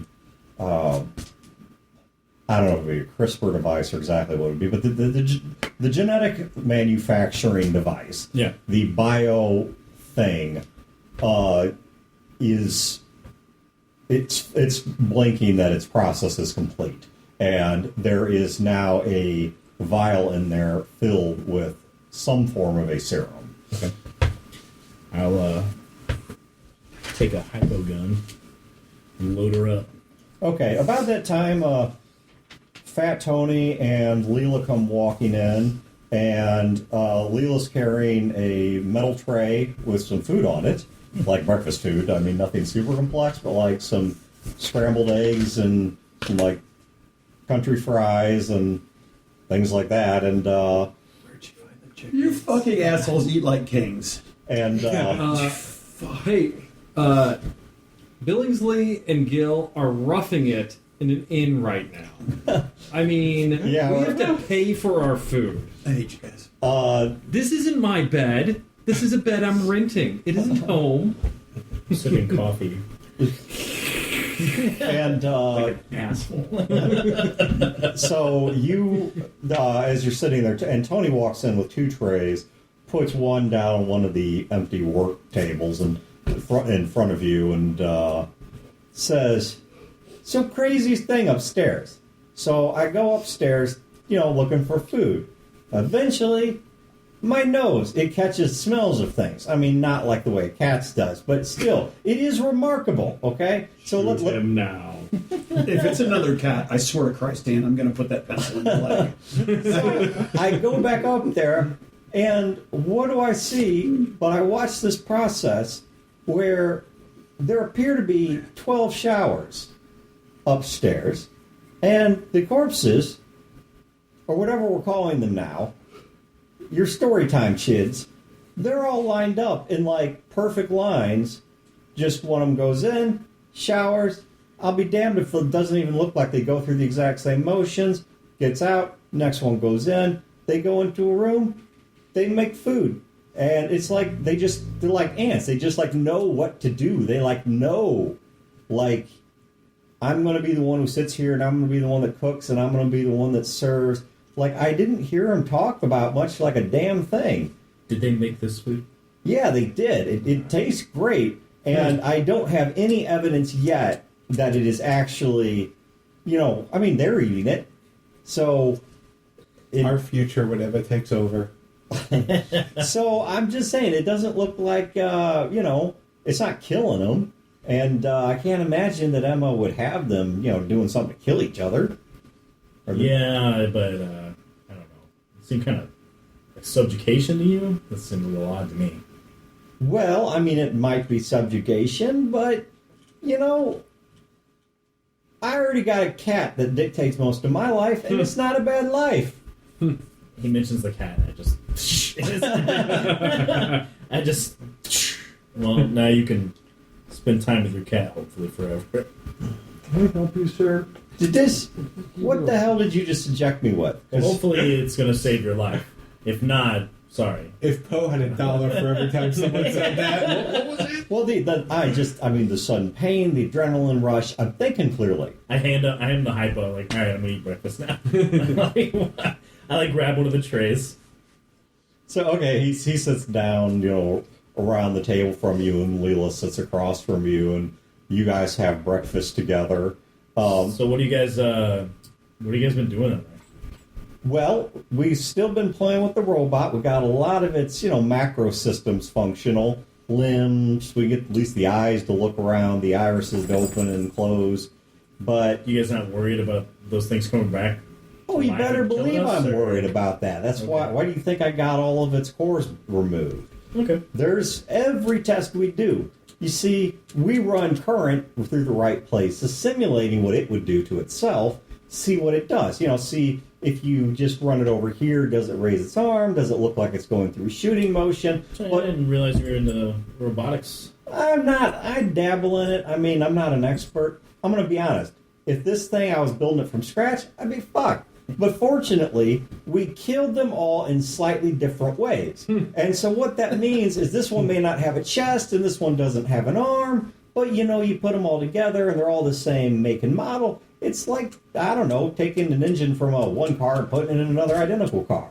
It's, it's just a little bit of plug and play. It's a little bit more than that, I'd say. Well, it will be once we try and, turn it back on and see if it's going to kill us all. What do you think of the kid? Oh, she's fully assembled. I don't think there's anything. No instruction manual. No, I'm just kidding. I Poe chuckles. That probably. She's a good kid. I mean, she knows a lot. She knows a lot more than I would if I was in her position. I think Gil wants to bring her along. I don't know if that's a great idea. she just pauses with fork near her mouth and says, "Excuse me, mister, it's a great idea. In fact, it is literally the best idea he's had in his entire life, and I don't know any other ideas he's had. Not many. Well, But I can still tell you, that's a great idea. And you're going to come to love it too." I know you think this is going to be some great journey where you're going to learn all about robotics and you're going to become this great robotics master. So I don't know, but Yeah, and I don't see where I'd get any evidence whatsoever that's true, except for, the robots and all the talk about artificial intelligence and people being put back together from near death, and you're now making diseases that cure diseases. Yeah, where would I get an idea like that? perhaps you missed the body bag laying on the slab in the other room of the other young girl who used to travel with us. Well, what'd she do wrong? I won't do that. She got killed by robots. Trusted Gil. Well, that's why I'm going to make sure all the robots we meet are on our side. Because just like Fat Tony's a cat whisperer, I'm kind of like a robot whisperer. Yeah, I kind of know a robot whisperer that's a lot better than you being a robot whisperer. Okay, so I can be your backup. I mean, unless that robot whisperer's in this room, I mean, you kind of need one on staff right now, don't you? I'm not going to be able to talk you out of this, am I? Okay, let me maybe put this another way. So if someone came busting in here right now with a couple of those robots, guns out, I mean, all I'm going to say is no one in this room looks like a heavy to me. So if a heavy came along and said, I'm going to watch out for your group, I have to think that you'd be like, yeah, it's a terrible idea, because I have to say that so I don't feel bad when they get killed, but it's a great idea. I wish I had your optimism, but No, you don't need my optimism. What you need is for me to not be on your conscience. oh, you're not. Well, then we'll get along just fine. You're not. You're doing me a huge favor. I'm just giving you the opportunity to walk away.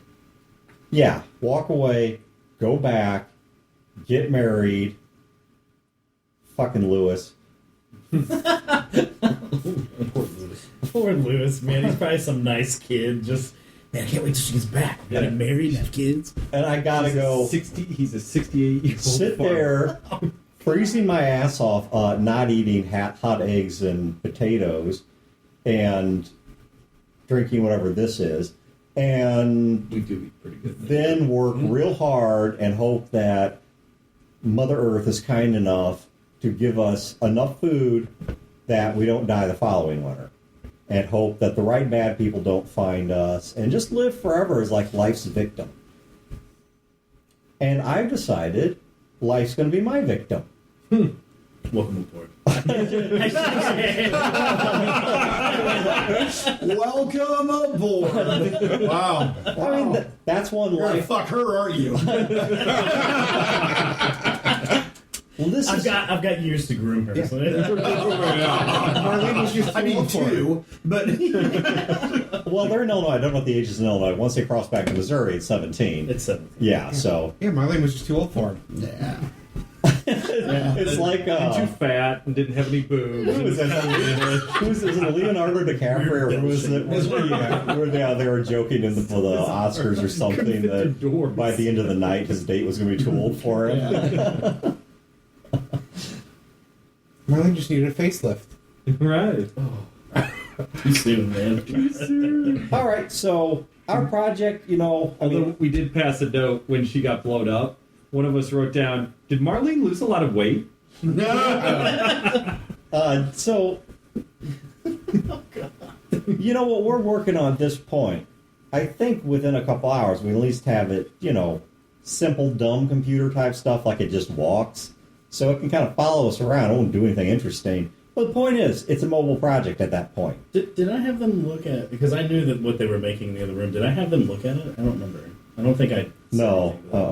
I'm gonna. Like Iggy Pop. I I was just telling you, he's got a friggin' haircut. Nope. Tony, can you do me a favor? Bro, you China doll. look like the worst possible outcome of the randomized button in a Bethesda game. Now, I've watched a lot of Monster Factory. I don't think that's fair. Later, this is a visual joke. But later, I'll do a picture for you of. There was this ad for something that had these 3 girls side by side, and it looked like somebody fiddling around with the Bethesda simulator.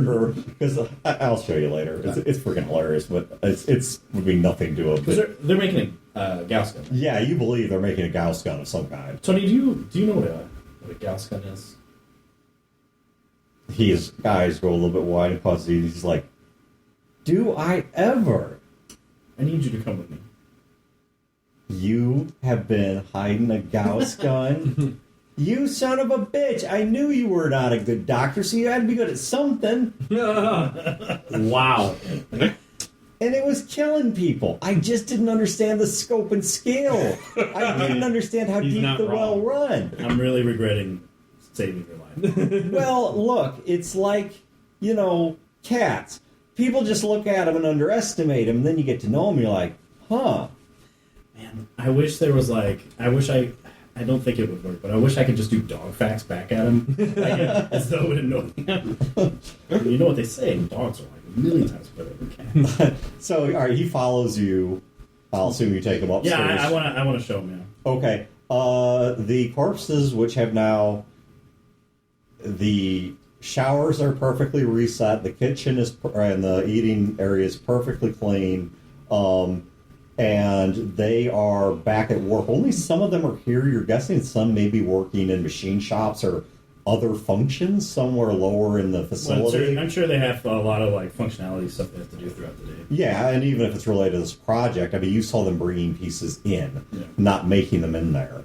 And you see, I mean, it's not done, but it's more done than it was the last time you saw it. Like, it's not just pieces, because I described it before, it looked like an engineering diagram that had been exploded. Yeah. There were parts set about, now it's actually like they have the base structure down. They've got several of the magnetics that are actually now in place. Some of the wiring's there. Some of its control boxes built. So, I mean, yeah, it's starting to come together. And now that it's starting to come together, there's another thing you're noticing, which is that the end of it appears to have mounts for more length. So this thing, I mean, once it is up to full spec, because keep in mind that on a Gauss gun, the longer the barrel, assuming you can power that many magnets, the faster and farther it shoots. So it looks like this may be only the lower part of this weapon. What can you make of this thing? The hell would these things need with this? I mean, I can tell you I mean, it's going to be really hard to aim it at anything groundward. If it was groundward, you wouldn't need anything that takes up this much power or takes this long to fire. Yeah, I don't think they're shooting at anything on the ground. Okay, so they turn it spaceward. What do they have? What do we have that we care about in space? That's, The things I can think of are the moon, space station, and well, there's a couple Aurora. space stations. Most of them were abandoned. 1 or 2 of them are still inhabited. Last I knew. Maybe they've been evacuated too. Olympus, I mean, we think there might be somebody in there now, but we don't know who. Yeah. Warships out there.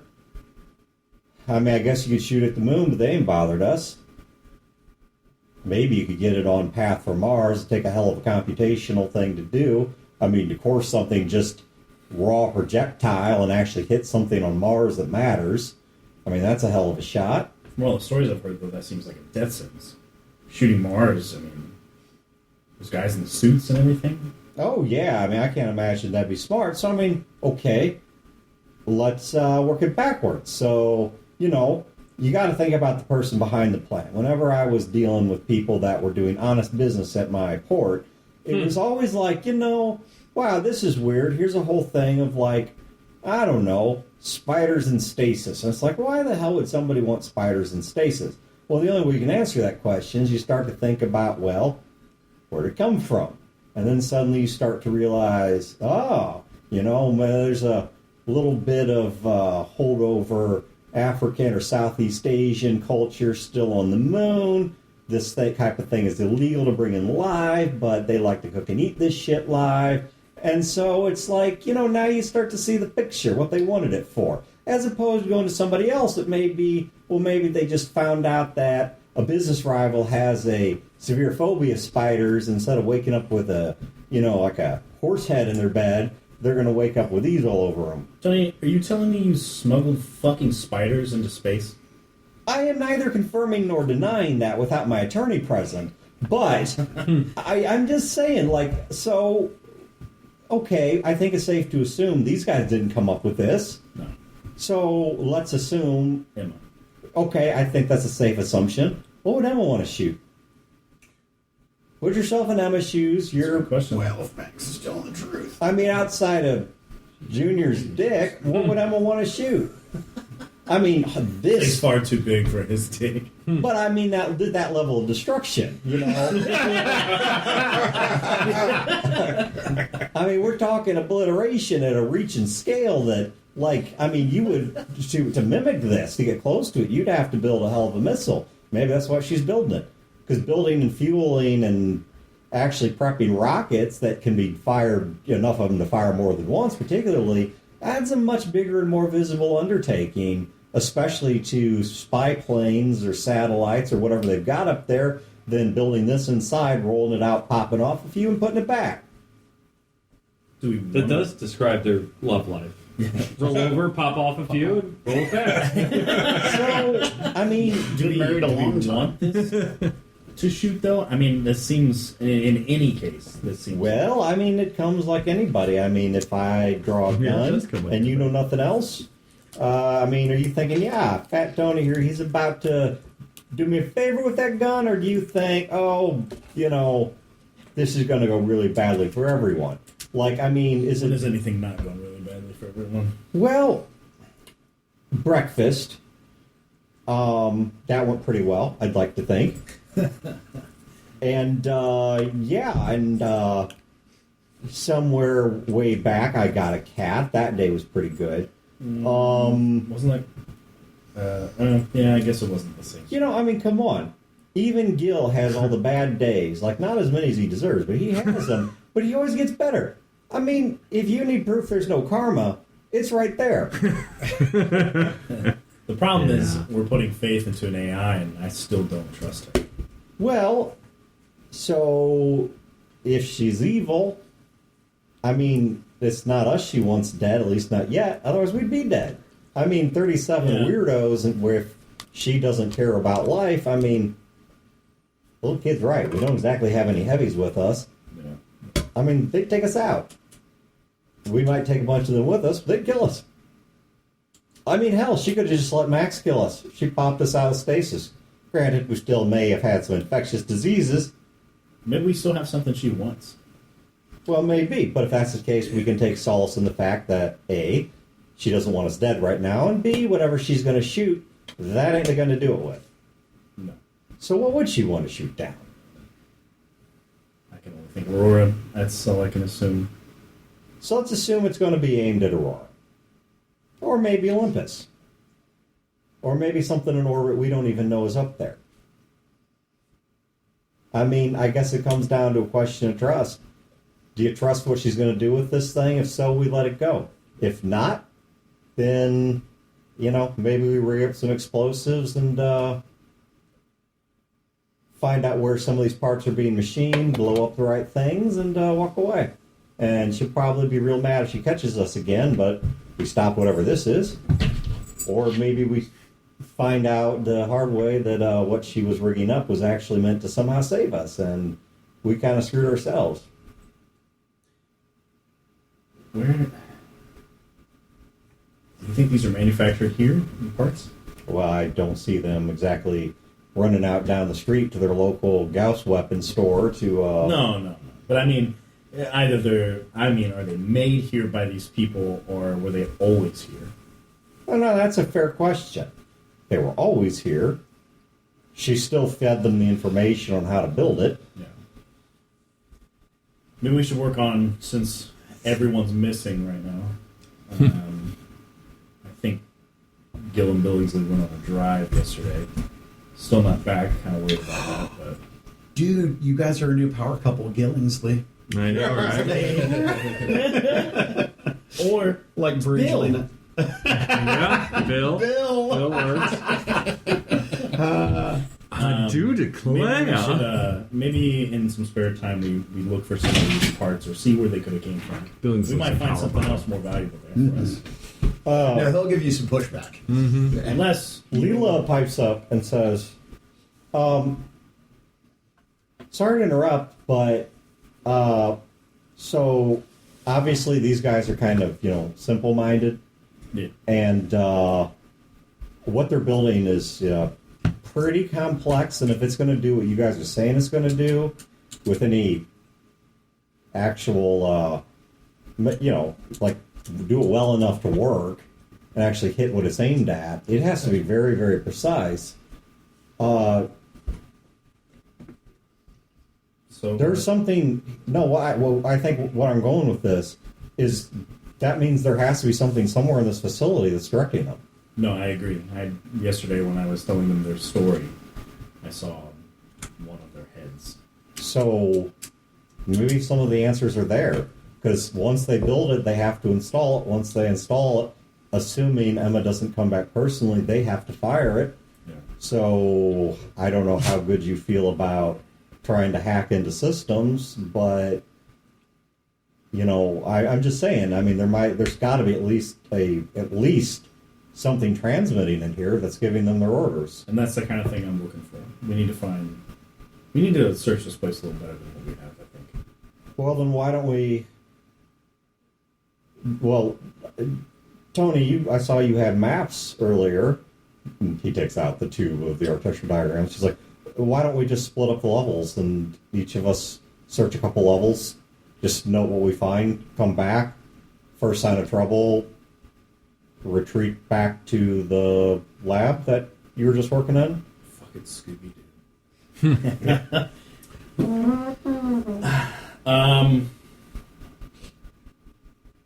We still don't know what's on other levels, so I don't know if separating is a good idea. Because let's say something does happen, what are the chances you're actually going to make it back? Well, if we search them all together, as many levels as there are, we're going to be at this a while. Especially when we've got time. I would say why don't we do something like, because I want to see where these parts are coming from at least first. If we take something from this, they're going to have to replace it, right? So we could then maybe follow them, see where they get the part. Well, I mean, even in the time we've been standing here, there's one guy that I think I could pick out once he comes back, who I've seen make a trip, leave, and come back again. Right. So he must be one of their little carrier ants. Maybe we can follow him, see where he goes. All right, good. I'll pick him out once he comes back. Good job. Okay, we'll pause there and go to second. Wait, was I handling Gillingsley second, or was I handling Bill. It's I called think you were Bill. doing Gillingsley second. Okay. Oh no, I like Gillingsley only because it's more difficult.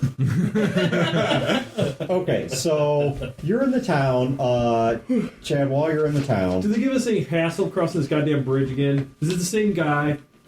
well, you guys are on. Are we there yet? Well, you guys are on the Jeep, and actually, Billingsley has money. So Yeah, but Son of a bitch. Gil doesn't like this guy. Yeah, well, when he's he's- been like, if it's the same guy, he's like, it's one thing to hustle you once, but you come through again. We're not even hauling anything. You gotta hustle us twice. well, they charge per crossing. No, that's fine. I'm talking about the guy who overcharges and then pockets the rest. Well, That's a guilt tax. it was because you were being an asshole, to be completely honest. Well, now that you're married and you guys don't have children, and you're fucked. Your Gillingsley taxes are going to be yeah. So Billingsley does the talking and actually gets a pretty low price straight out of the gate. In fact, so pleasant. well, and on top of that, they actually recognize him. The most amazing thing he's done is get Gil to not talk.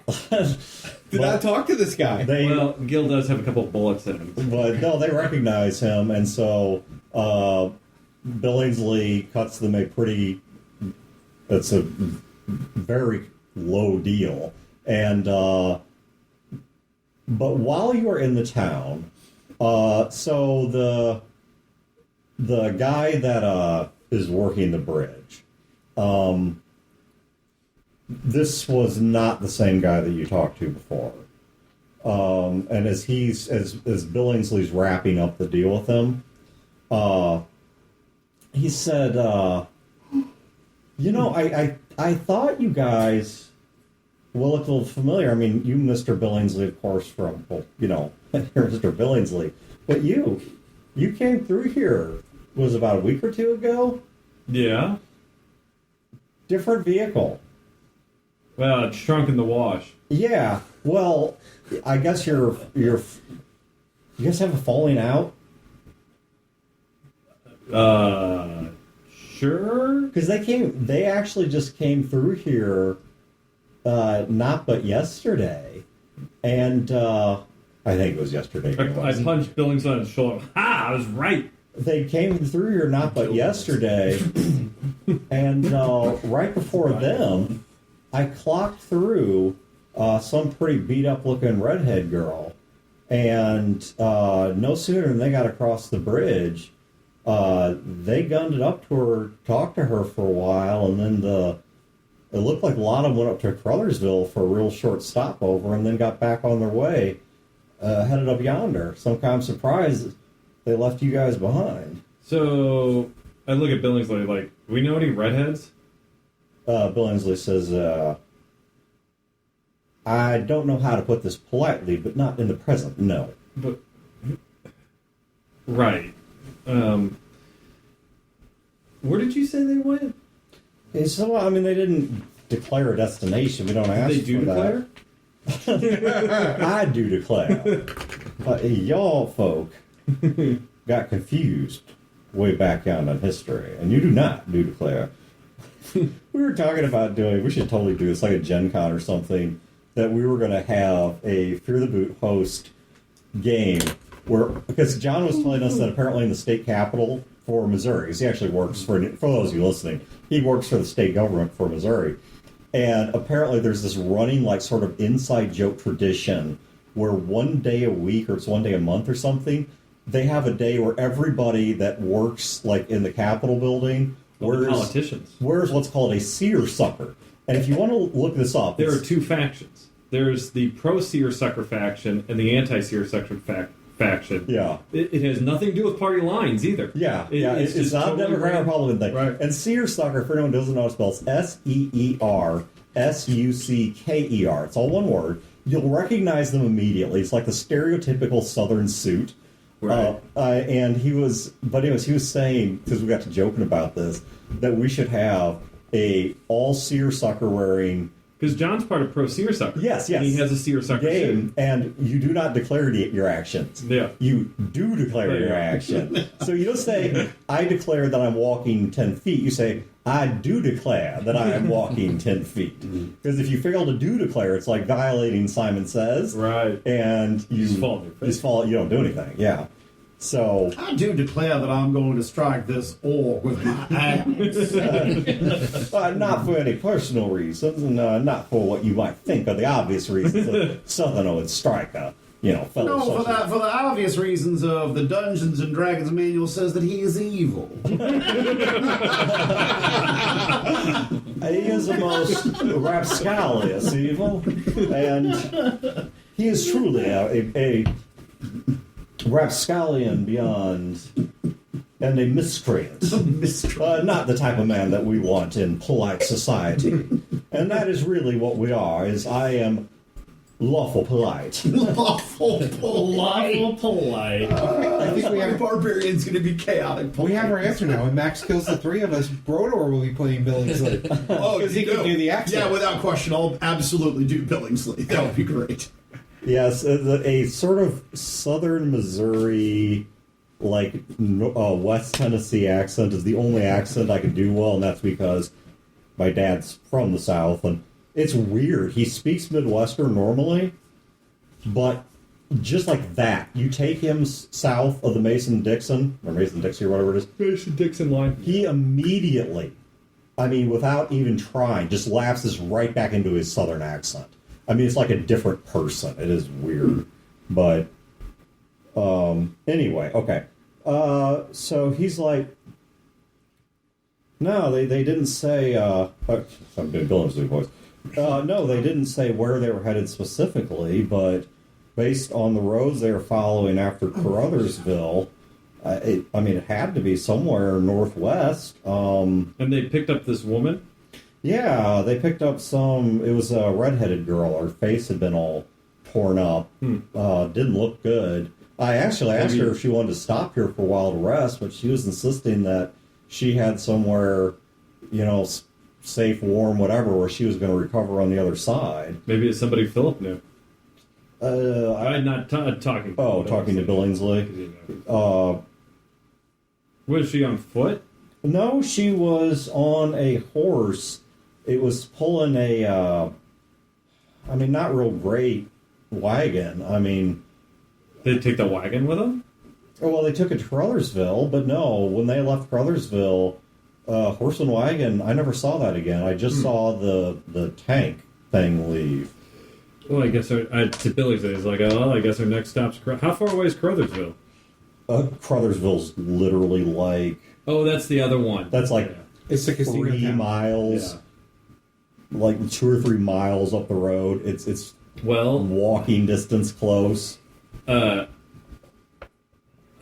tell Billingsley, it's like, well, how are you for skipping breakfast? Well, what time? This is the... It's best we skip breakfast because we do not discuss business over breakfast. I Okay. can learn so much with Dad. What business? Gil's like clueless. Any business that might come up. It's impolite to discuss heavy business while eating. And so if we were to eat, we would have to make polite small talk for the course of the meal, which doesn't seem like your sort of thing, so we should just push Not on. my sort of thing. I'm very personable. Well, then we can put that to the test by going to Carruthersville, though we might lose some time, because a breakfast cannot be any less than, say, an hour and a half. Hour and a half? Well, surely you have pleasantries to discuss. You've never even asked me about my family. I don't give a shit about your family. This is what I mean. You are incapable We're arguing in front of this guy. of polite conversation. Sir.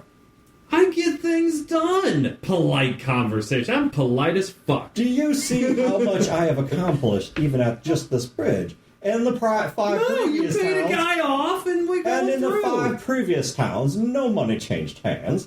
Yet just my Yeah, we courtesy. said, did you see a big fucking truck with 2 guns on top? And they're like, yeah, went that way, boss. And it's like, okay. Well, Best buddy cop movie ever. perhaps at the next town we should try 8 hours. a bit of an A-B test. Gil collects information without courtesy. I collect it with courtesy. We compare notes at the end. Why? Because you, sir, Oh, be- wait. Here it comes. All right, I'm ready. would Hit be me. infinitely Yes. improved Oh. by being a gentleman. So, When you are angry, you puff yourself up and you hit people and you do all these terrible things. You know what I yeah, do? that's kind of my thing. I simply make a disappointed face, straighten my tie, Feels like, and usually that is enough to diffuse the situation because they understand my intention, and your means never become necessary. Billingsley, have you ever punched anybody? Have you ever simply tightened a tie? No, because in a fight, somebody can grab the tie and strangle you to death. But what I am purporting is that if you were simply to tighten the tie, so many of these fights wouldn't happen because a tie tightening can be misconstrued or taken back. But once a punch is thrown, you're at a different level of impoliteness and impertinence. Gil, is about to say something. He stops. His eyes get narrow. He looks at Billingsley. Billingsley tightens his tie. He looks at his chest. He kind of tells us, like, you have 3 different ties. We've been traveling for weeks. You don't have any luggage. That's the 3rd tie I've seen you have. Where in the hell have you been getting those ties from? Ah, see the advantages of dressing like a gentleman. He opens up his suit coat, and on one side he's got a couple ties stuffed in inner pockets, and on the other he's got a flask. And you actually have spare ties. You were not planning on coming with us, yet you woke up in the morning and said to yourself, "Sir, a gentleman is not an act, it is a state of perpetual being. I am not a gentleman. I am a gentleman-een." That was the best fucking thing. I am an asshole. I am assholing. It's simply a state of being. It's simply a state of being. So I have seen. But I would, if we are going to use Greek conjugations, perhaps we should learn from the Greek classics that my approach is generally the wise one that is ignored, whereas your approach is how kings end up blind. I have no idea what that means, and I don't care. What I'm saying is, you're a man with 3 ties in his pocket. We need to skip breakfast and flush the plan of going back when we're done. We need to go to the next town before the trail gets cold. I, sir, completely agree, which is why I noted we do not discuss business over breakfast. Because if we had stopped for breakfast, we would have stopped our business, and thus we would find ourselves in quite the conundrum. Billingsley, you need to adjust your tie, because if you don't start driving, you're going to get the business. I will simply drive, as I am not sufficiently enraged to tighten a tie. He literally made a passing comment about, well, then we should skip breakfast. And then you argued with him for 10 minutes about skipping breakfast. Uh-huh. When the result was we skipped breakfast. Jesus Christ, you guys are married. It's fucked. Yeah, by the way, there's a small, I mean, this is not a hugely trafficked bridge, especially in the winter. No, But yeah, there's people yelling. Oh, fuck them. Yeah. And the guy that's working, he just keeps shrugging. He like walks back and is talking to him. But what's he going to do? We got a 50 cal on top. Well, on top of that, what's he going to do without the 50 cal? He can't push this out of the way. That's right. I mean, you can slap a horse in the ass and make it walk. You can't do that with a Humvee. You can slap Billingsley in the ass. So Billingsley, he picks up driving. He says, we're halfway there, and then Gil's like, okay. Billingsley, my name's Gil. What's your first name? what was his first name? George M. Billingsley. My first name is George. George Billingsley. Yes. Gil holds out his hand. Gilbert Moultier. He shakes your hand and says, well, quite a shock, as my middle name is somewhat close to Moultier. Oh, yes? Do tell, your Moultier heritage, how far back can you trace it? Because you know a great deal of Southern society does in fact come from a French tradition. Well, my family actually comes from France. My line is not American. Well, the American line traces back to France. You know, it would be shocking, if not scandalous, to find out that somewhere up the line there's some great whatever grandparents that in fact we have in common. Probably Charlemagne. Oh, I would presuppose it's more recent than that. I don't think we need to go back to the early Middle Ages to find it. I bet that if we were to look even, say, during the industrial period, we might find such a person. Fascinating. Oh, your story is who you are. It's the context that explains your story. Okay, I don't need to know any personal details. Indeed, it would be impolite to ask or even imply otherwise. But I can presuppose that your parents had an effect upon who you were, and their parents had an effect upon who they were, and among the things that shaped each of these people was those around them and the culture that they were steeped within. That they did certain things because of expectations or ways of doing things, the social norms. And so the story of where you came from is incredibly informative about the story of who you are. My mom left really early in my life, and I barely knew her. And my dad beat us to a pulp when he was sober and beat us harder when he was drunk. Well, so I could theorize. Or are you talking about, like, his father and his father's father? Well, I mean, even there, I'm not going to speculate upon what your father or mother's motivations may have been, but there's a story behind their behaviors. Probably a cycle of abuse. That's what my therapist told me. That may quite be true.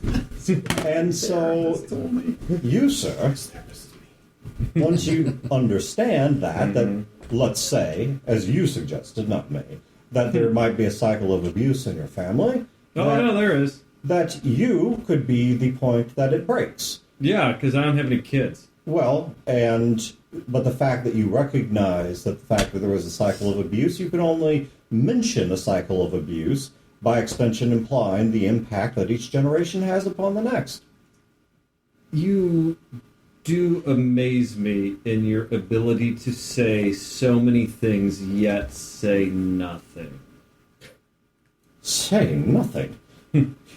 he tightens his tie. Well, I have said a great many things. Oh boy, Perhaps you do not have ears to hear, as the good book says. Probably not. So, when we go to this town, we'll say, have you seen this big fucking truck? And which way did they go? Well, the gentleman back there already told us they stopped briefly in Crothersville and then left again. Yeah, but we don't know which direction. There's only one direction to go out of Crothersville. If you don't go back to the bridge, just continue following the road northwest. My question I think we should skip to is where did they go from there? What are their likely destinations? Cape? St. Louis? Herman? That shit-same town Philip is always talking about. Maybe. I don't know. Oh, you know these people better than I do. Do you think that is the most likely possibility? Junior and Philip. To be honest with you, I don't know Philip that well. I mean, he's kind of a brash kid and all. And, I don't know, have you ever spent any time talking to Junior? He's a little touched in the head. So, honestly, I don't really know. Whenever Junior has been around and attempted to talk to me, by, I assure you, total coincidence, it has been one meal or another. So you never talked business? Correct. I still don't know what that means, but I follow. So the question is, let's say we get a lead in Crothersville, whatever it's called. Do we follow it? Or do we go back? Oh, I leave that to your discretion. If we want to see this through to its completion, I would say we follow it. If I flip on the radio, like the, not the boop, boop, boop radio, but the talk radio. And I go, is anyone listening on this line? okay, you guys on the left, you do have because Oh, it was so easy. Junior reassembled the communications array. Right. Now. Actually, my intention Oh, was to actually, try and right. get You have in touch something with else in there. In addition to disassembling part of Poe's lab, as he's working or it's working, Max is also pulling parts off of the front end of that plane you pulled on here. Oh, right, yeah. Oh yeah, I forgot about that. So he's pulling parts out of its electronics to repair himself. So, okay, up front, the good old standard radio, the squawk box comes on. I'll turn it down. Turn it off. Fuck it. Turned down for what? Okay, so you turn it down. Okay, so you guys can converse normally. I mean, you hear each Hey, is other. anybody listening on this line? Iron Giant, you there?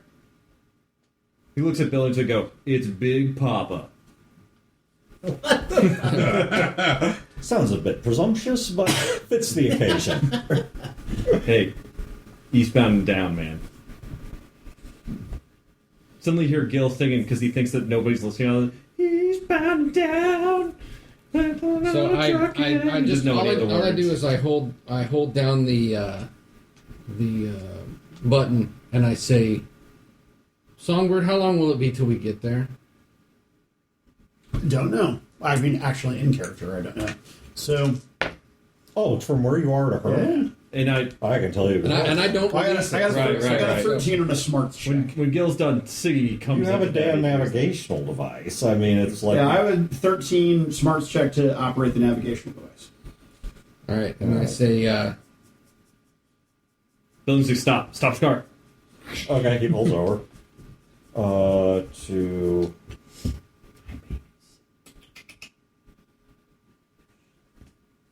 Oh my goodness, actually, to get from Caruthersville to Herman... I'll say it's relatively, they're not that horribly far apart. So, and I'm going to add in some time because of poor road conditions and things like that. So, and you guys both got your, well, you guys made it past there because you went a little bit out into the state before stopping. So you guys are probably about, Thomas Barnes. you guys are probably about 5 hours away. From your location, you guys are about 6.5. So, about 5 hours. Though you could probably catch up on them because of the fact that the Humvee's a lighter, faster, high. I mean, their lab is relatively fast and high riding. Yours is even faster and more nimble, so you could probably play some catch up and at least shrink that window. all right, so I'm holding it down. I say, what do you say, 5 hours? About 5 I hours say, so 5 hours to Herman, or 5 hours to to Herman. Barnes's house. I mean, 6 of one, half does the other, right? I mean, I don't know where the guy lives. I don't know. Yeah, let's. Hey, Phil, is Barnes' house in Herman? Yeah, right near the docks. Well, right up from the docks. I can So, see it. 5 hours ish sounds great. All right, and then I say, Max, will you be done reassembling yourself by then? Or do we need to stop for supplies? I'll be done well before. Okay. And you're worried, and you're You'll certain, you'll be able to tell if he's lying or not then? or if he knows where Emma is? I have an internal radio receptor. What does that have to do with anything? Don't insult me. No, Philip really doesn't know. Oh. Because he's in the back, he didn't hear the... Oh, because he's not looking at you, Yeah. so he's not reading body language, much less neural things. So, All right, then I let go of the squawk box, and I activate it again. I go, it's Spider-Man, come back. Spider-Man. What? What? Spider-Man, this is Big Papa. Did you turn the volume back up? Yeah. What's your three? And Gil's Is like it Gil? totally incorrect. So like, what's your 360? I don't even know. That's like nothing. No. I look back at now I know what you meant. So, wait a minute, you have a radio receptor. yes, you didn't gather that when I brought down a drop pod relatively close to my location. Emma had one. I think I was a little predisposed by being shot. Spider Dork, come in. It's Spider-Man. Yeah, Spider Dork. You're the comic book guy. Why are you getting this wrong? So yeah, Gil knows how to read? well, he just looks at the pictures. Oh, sick burn, dick. So where are you at, man?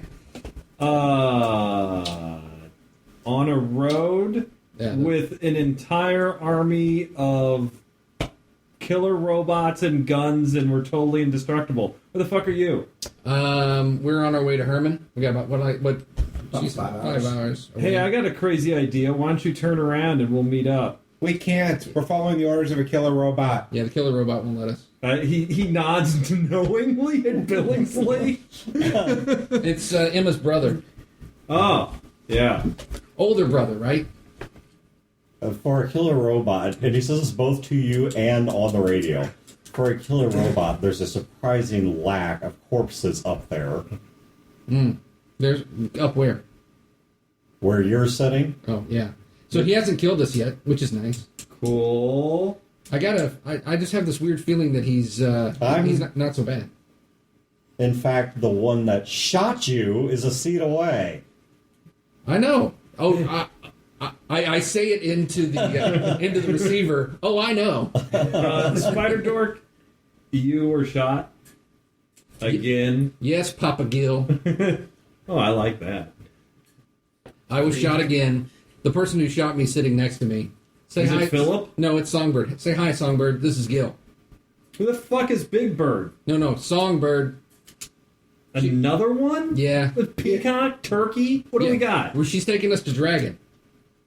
Well, wait. Songbird isn't a type of bird. Is Dr. Poe with you? Why is she Songbird? I don't know. That's like a category. She's never sang once.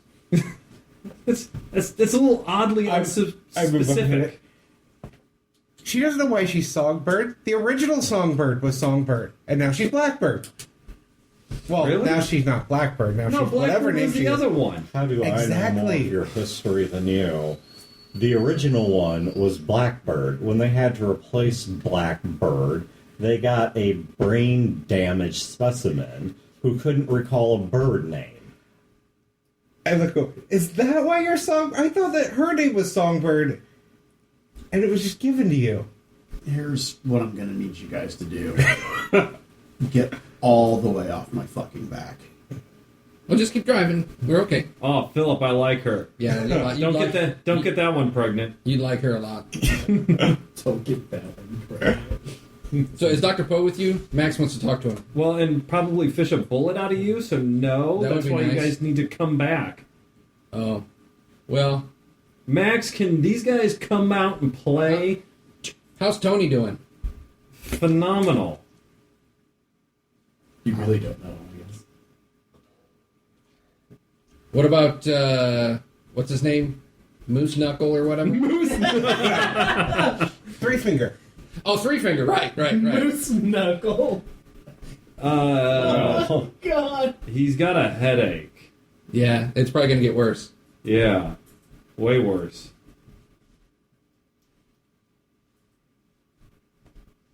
Okay. So, Max has been talking on the radio. So, Max, can we have our friends back? I think it'd be advantageous to have you all in one place. Oh, that doesn't sound healthy. I think I'd like you all there to see the final act of this play. Billingsley's straightening his tie, Max. That makes me nervous. Billingsley isn't.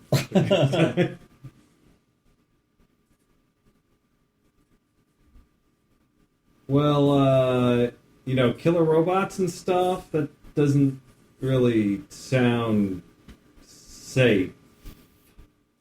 Because I don't know you. Well, then let's lay out some simple ground rules. Don't interfere with my mission. Don't attempt to destroy me or any of the assets that I have in play. And you'll be just fine. It's not you I'm here for. But, Max, I'm not fine. My counselor told me I was broken. And that I was part of a cycle of abuse. So, it's already not fine. Now you have my family. And your family is, by my hand, unharmed.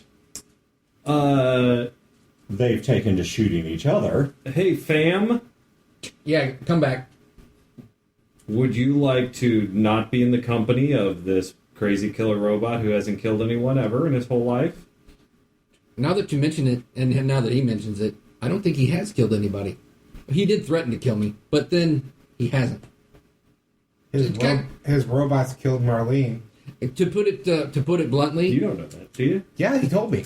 Well, he said everyone died. No. What he said was He has Marlene's face. Oh, and he dropped it in front of him. yeah. So that's just Marlene was just meat and chemicals at that point, right? So he sent in robots with fucking retrieval protocol, and then we resisted in a surprising level of violence and effort.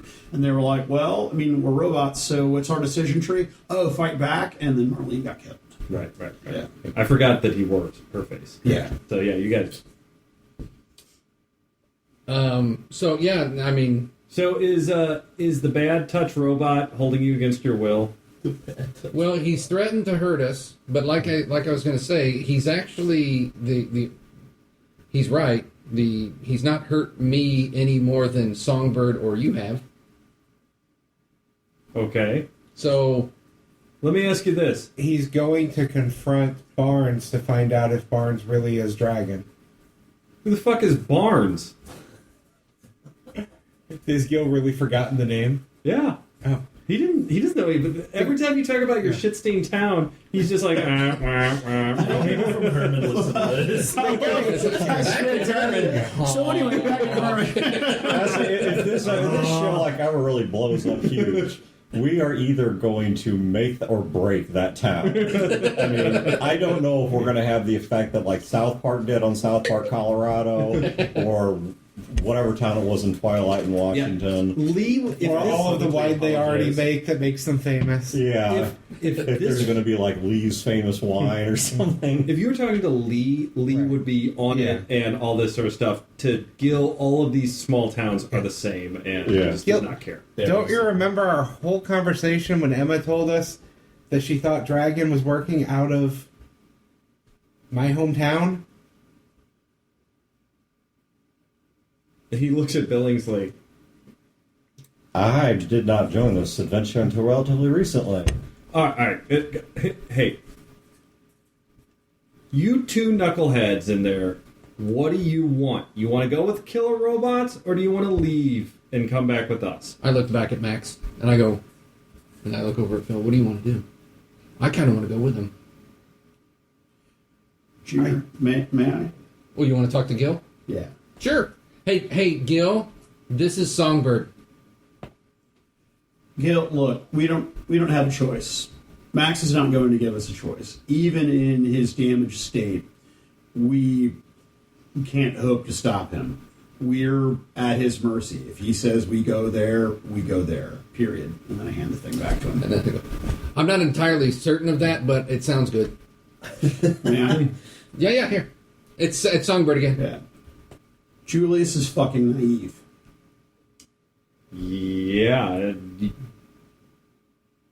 How long did it take you to figure that out? Gil, Yeah. he wore Marlene's face. Yeah, it was gross. And when Phil says there's not even a moment of it is cold and as like I think that tells you everything you need to know. So you got to be relatively close because this is like a 5-click radio. There is no response.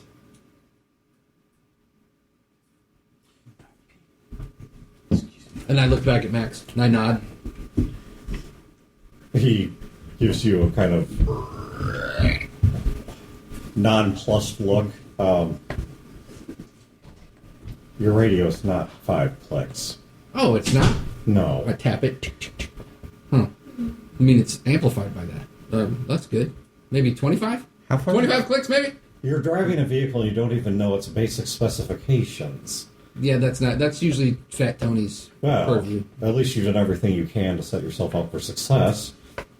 Well, every piece needs to have its own function, right? How far's a click? It's a little bit, I don't know. Less than a mile. It's about 60% of a mile. Yeah. Ah. I just thought it was number of clicks on the dial.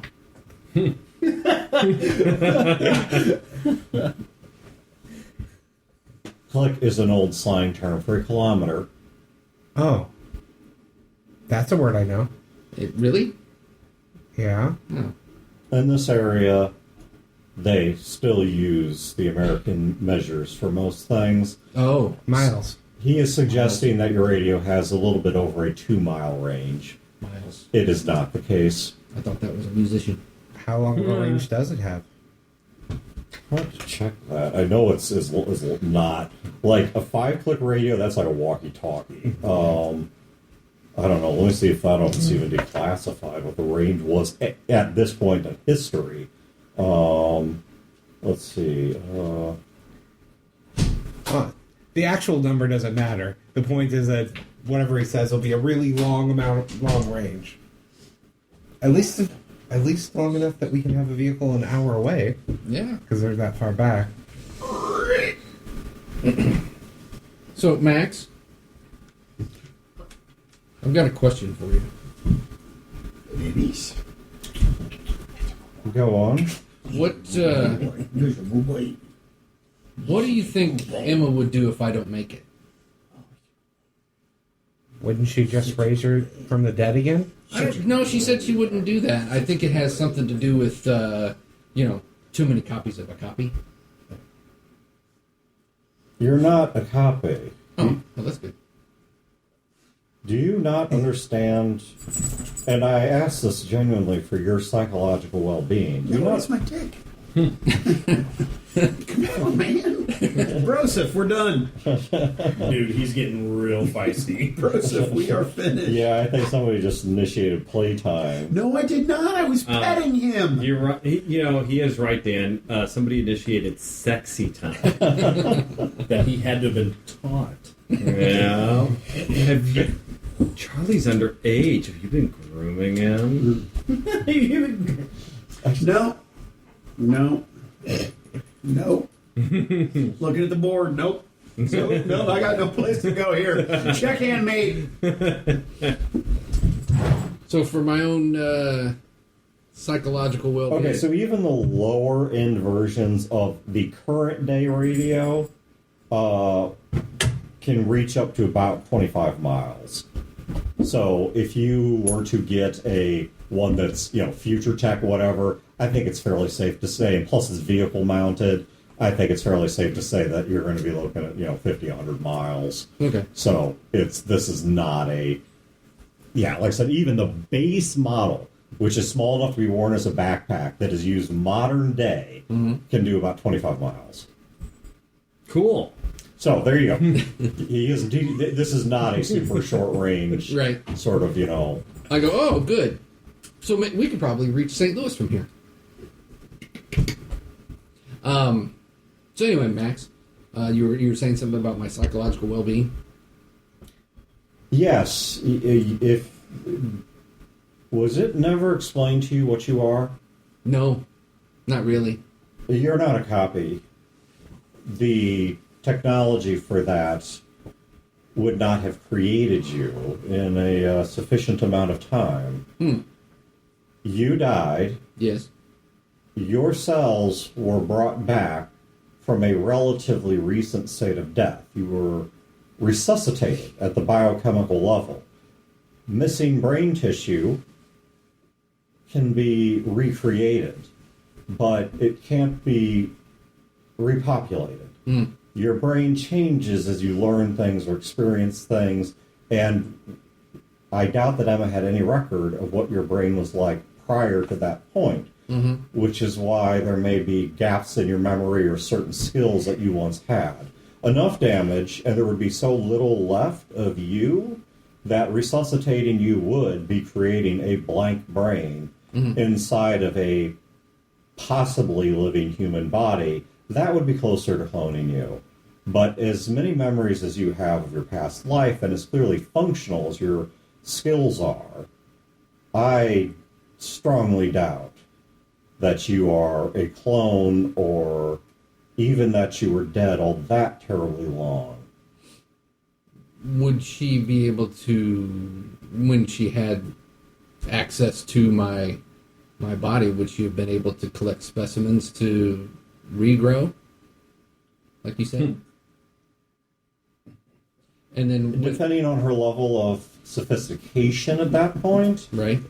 Yes. And what about our neural interface that we had where we shared memories and things like that? Would she have been able to record them? Well, if you're, I don't know what nature of interface she made with you, but if she was present in them and guiding them, she doesn't need to record them in the way that you're describing it. She lived them.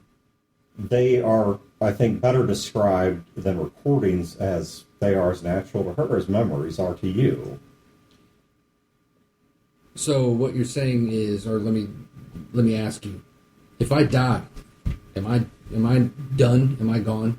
Just like everything else? Unless she has technology that I cannot even begin to fathom, and I doubt she has been sufficiently functional long enough to develop. Yes. So, If there was a traumatic brain injury, she would have no way of bringing you back. and what do you believe she would do if, while under your care, I died? I told you, I don't have any interest in killing you. I understand that.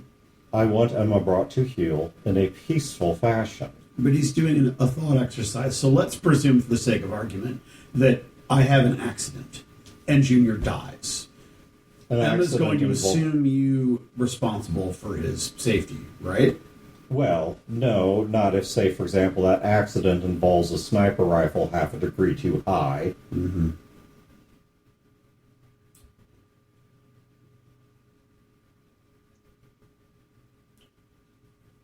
But if I killed him, I can only imagine, given the fact that she has an emotional range I'm still unclear on, and clearly has the capacity for great rage. If Junior was to die, and to die permanently and irrevocably, I can only imagine that while she may come to have decided it was the wrong path, her instant response would be one of pure rage. Destruction, perhaps unpredictably so, perhaps even inspecific in its nature. Okay.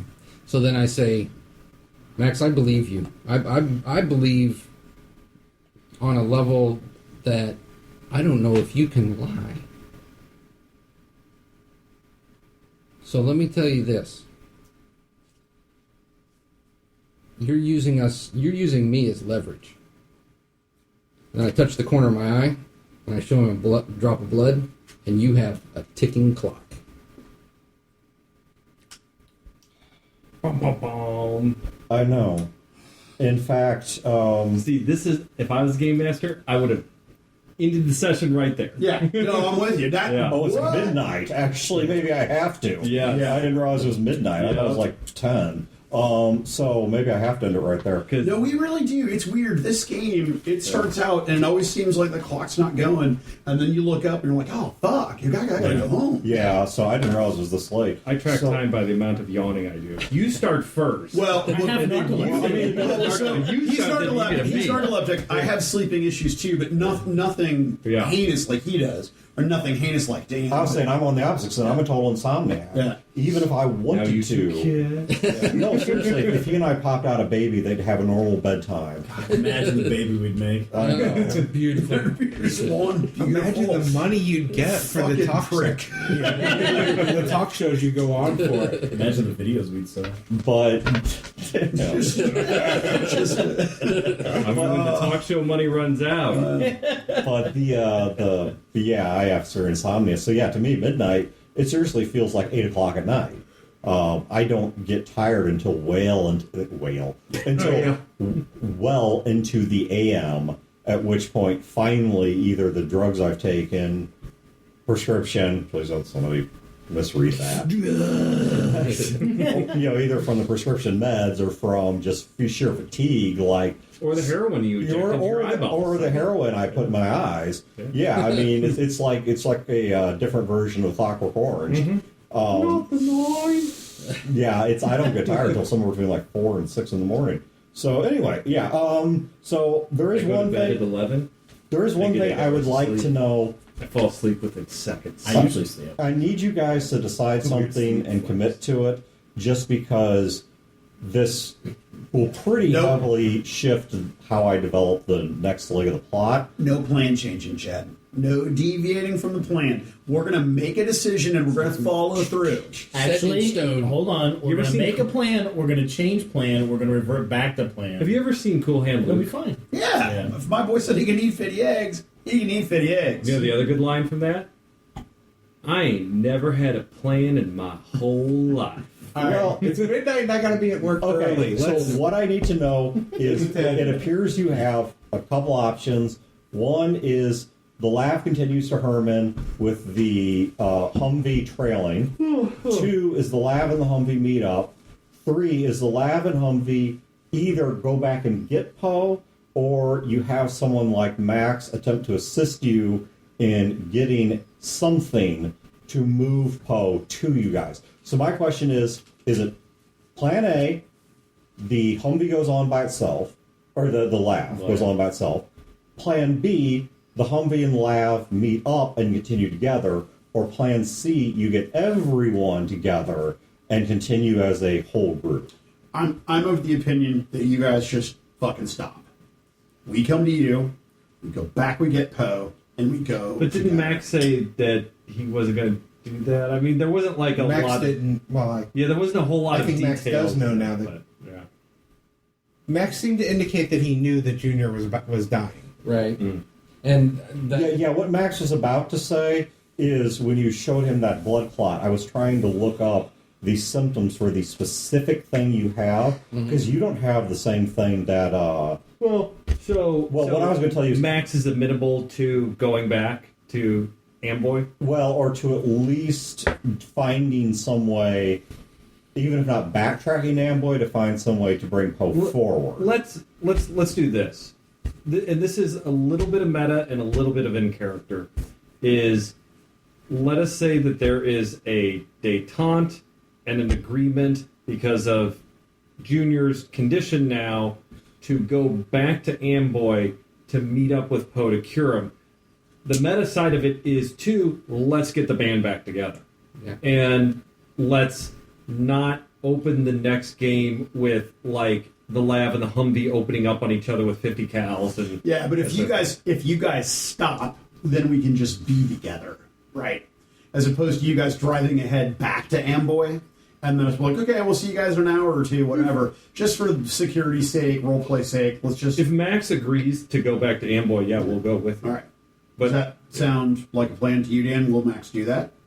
So, okay, so what you guys want is to go back to Amboy. Yeah. So basically, the Humvee stops. The LAV links up with them. We go back to Amboy as a group. We get Poe.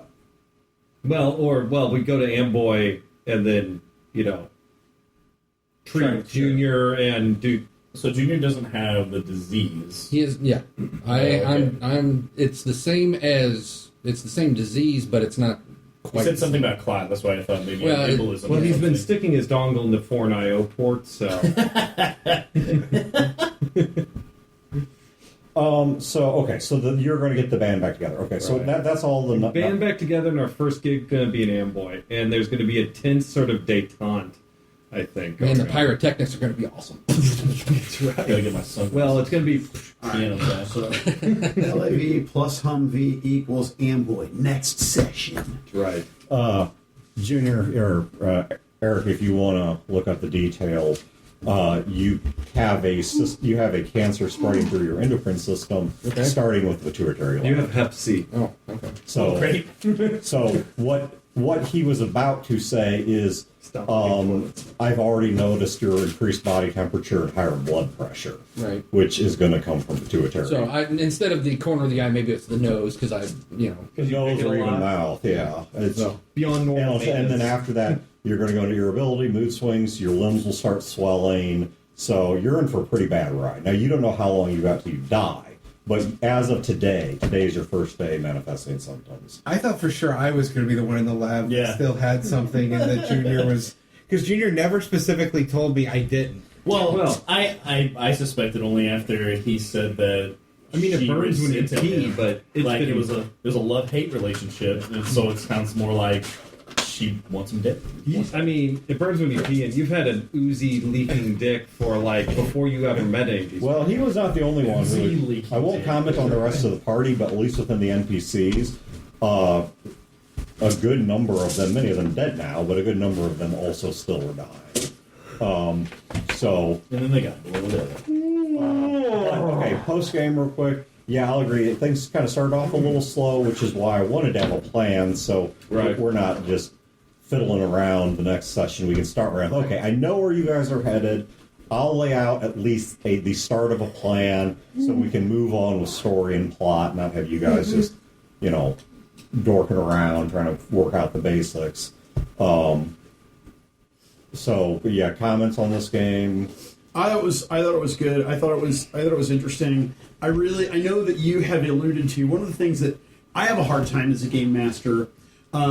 Really, the only person I do this is with my wife because I live with her. But I want to talk about the game. I want to soundboard. I want to, But we've talked a little bit at various dinners before these games about the end of the game and how characters perceive us and sort of the direction you alluded to, the direction that things were going to go with Emma, but I did not really get the impact of that, so that's a credit to you. I mean, when Max, you could see it with Eric, you could see Junior turning like, oh, okay, it's like he doesn't consider the loyalty to I don't think you feel that way or Junior feels that way, but it's almost like he doesn't even consider the experience and loyalty that he had to Emma. He's just like, oh, okay, you're the good guy, she's the villain, maybe I can help you.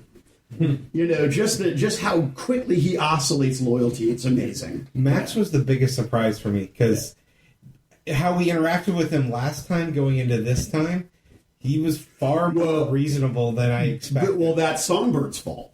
Because he would have been reasonable if Songbird hadn't fucked it up. He was peaceably reasoning with the two of you. I think at one point he put you up against the wall.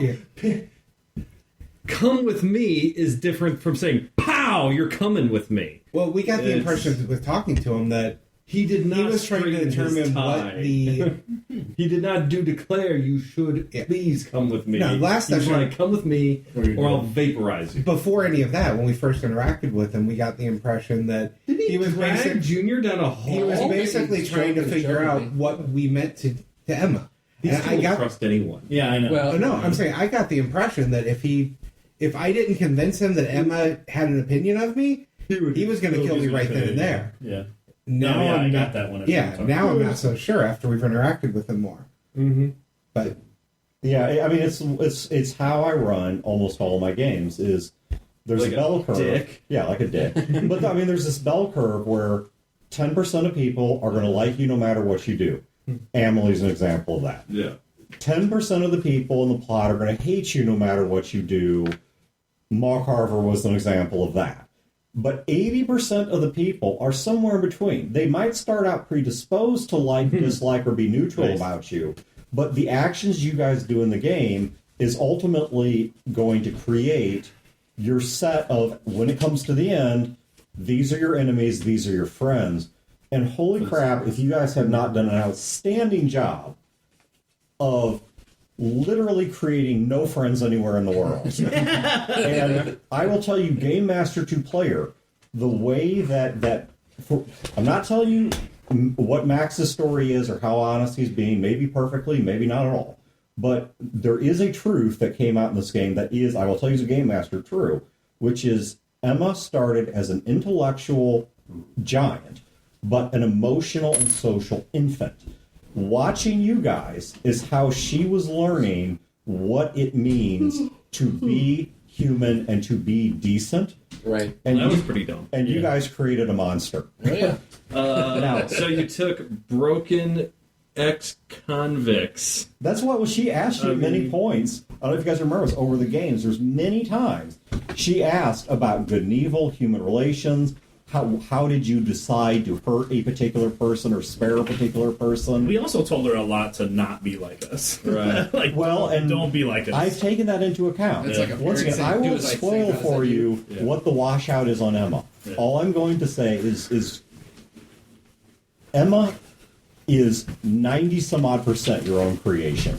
Now, both for good and bad, because there's some good things you guys have taught her as well. Well, we've taught clearly from the zombies. We've taught her that we are a danger to ourselves and we have to be controlled. Well, I mean, one of the good things, for example, is Or like with one thing you guys never wavered on was ultimately your commitment to family and loyalty to each other, and that's something that has affected her in a positive way. So, I mean, it's not like she's the one positive thing was that well, we failed to teach her about abusive families. Right. all right. Well, as you guys at home, thank you for tuning in. We'll catch you again in 2 weeks.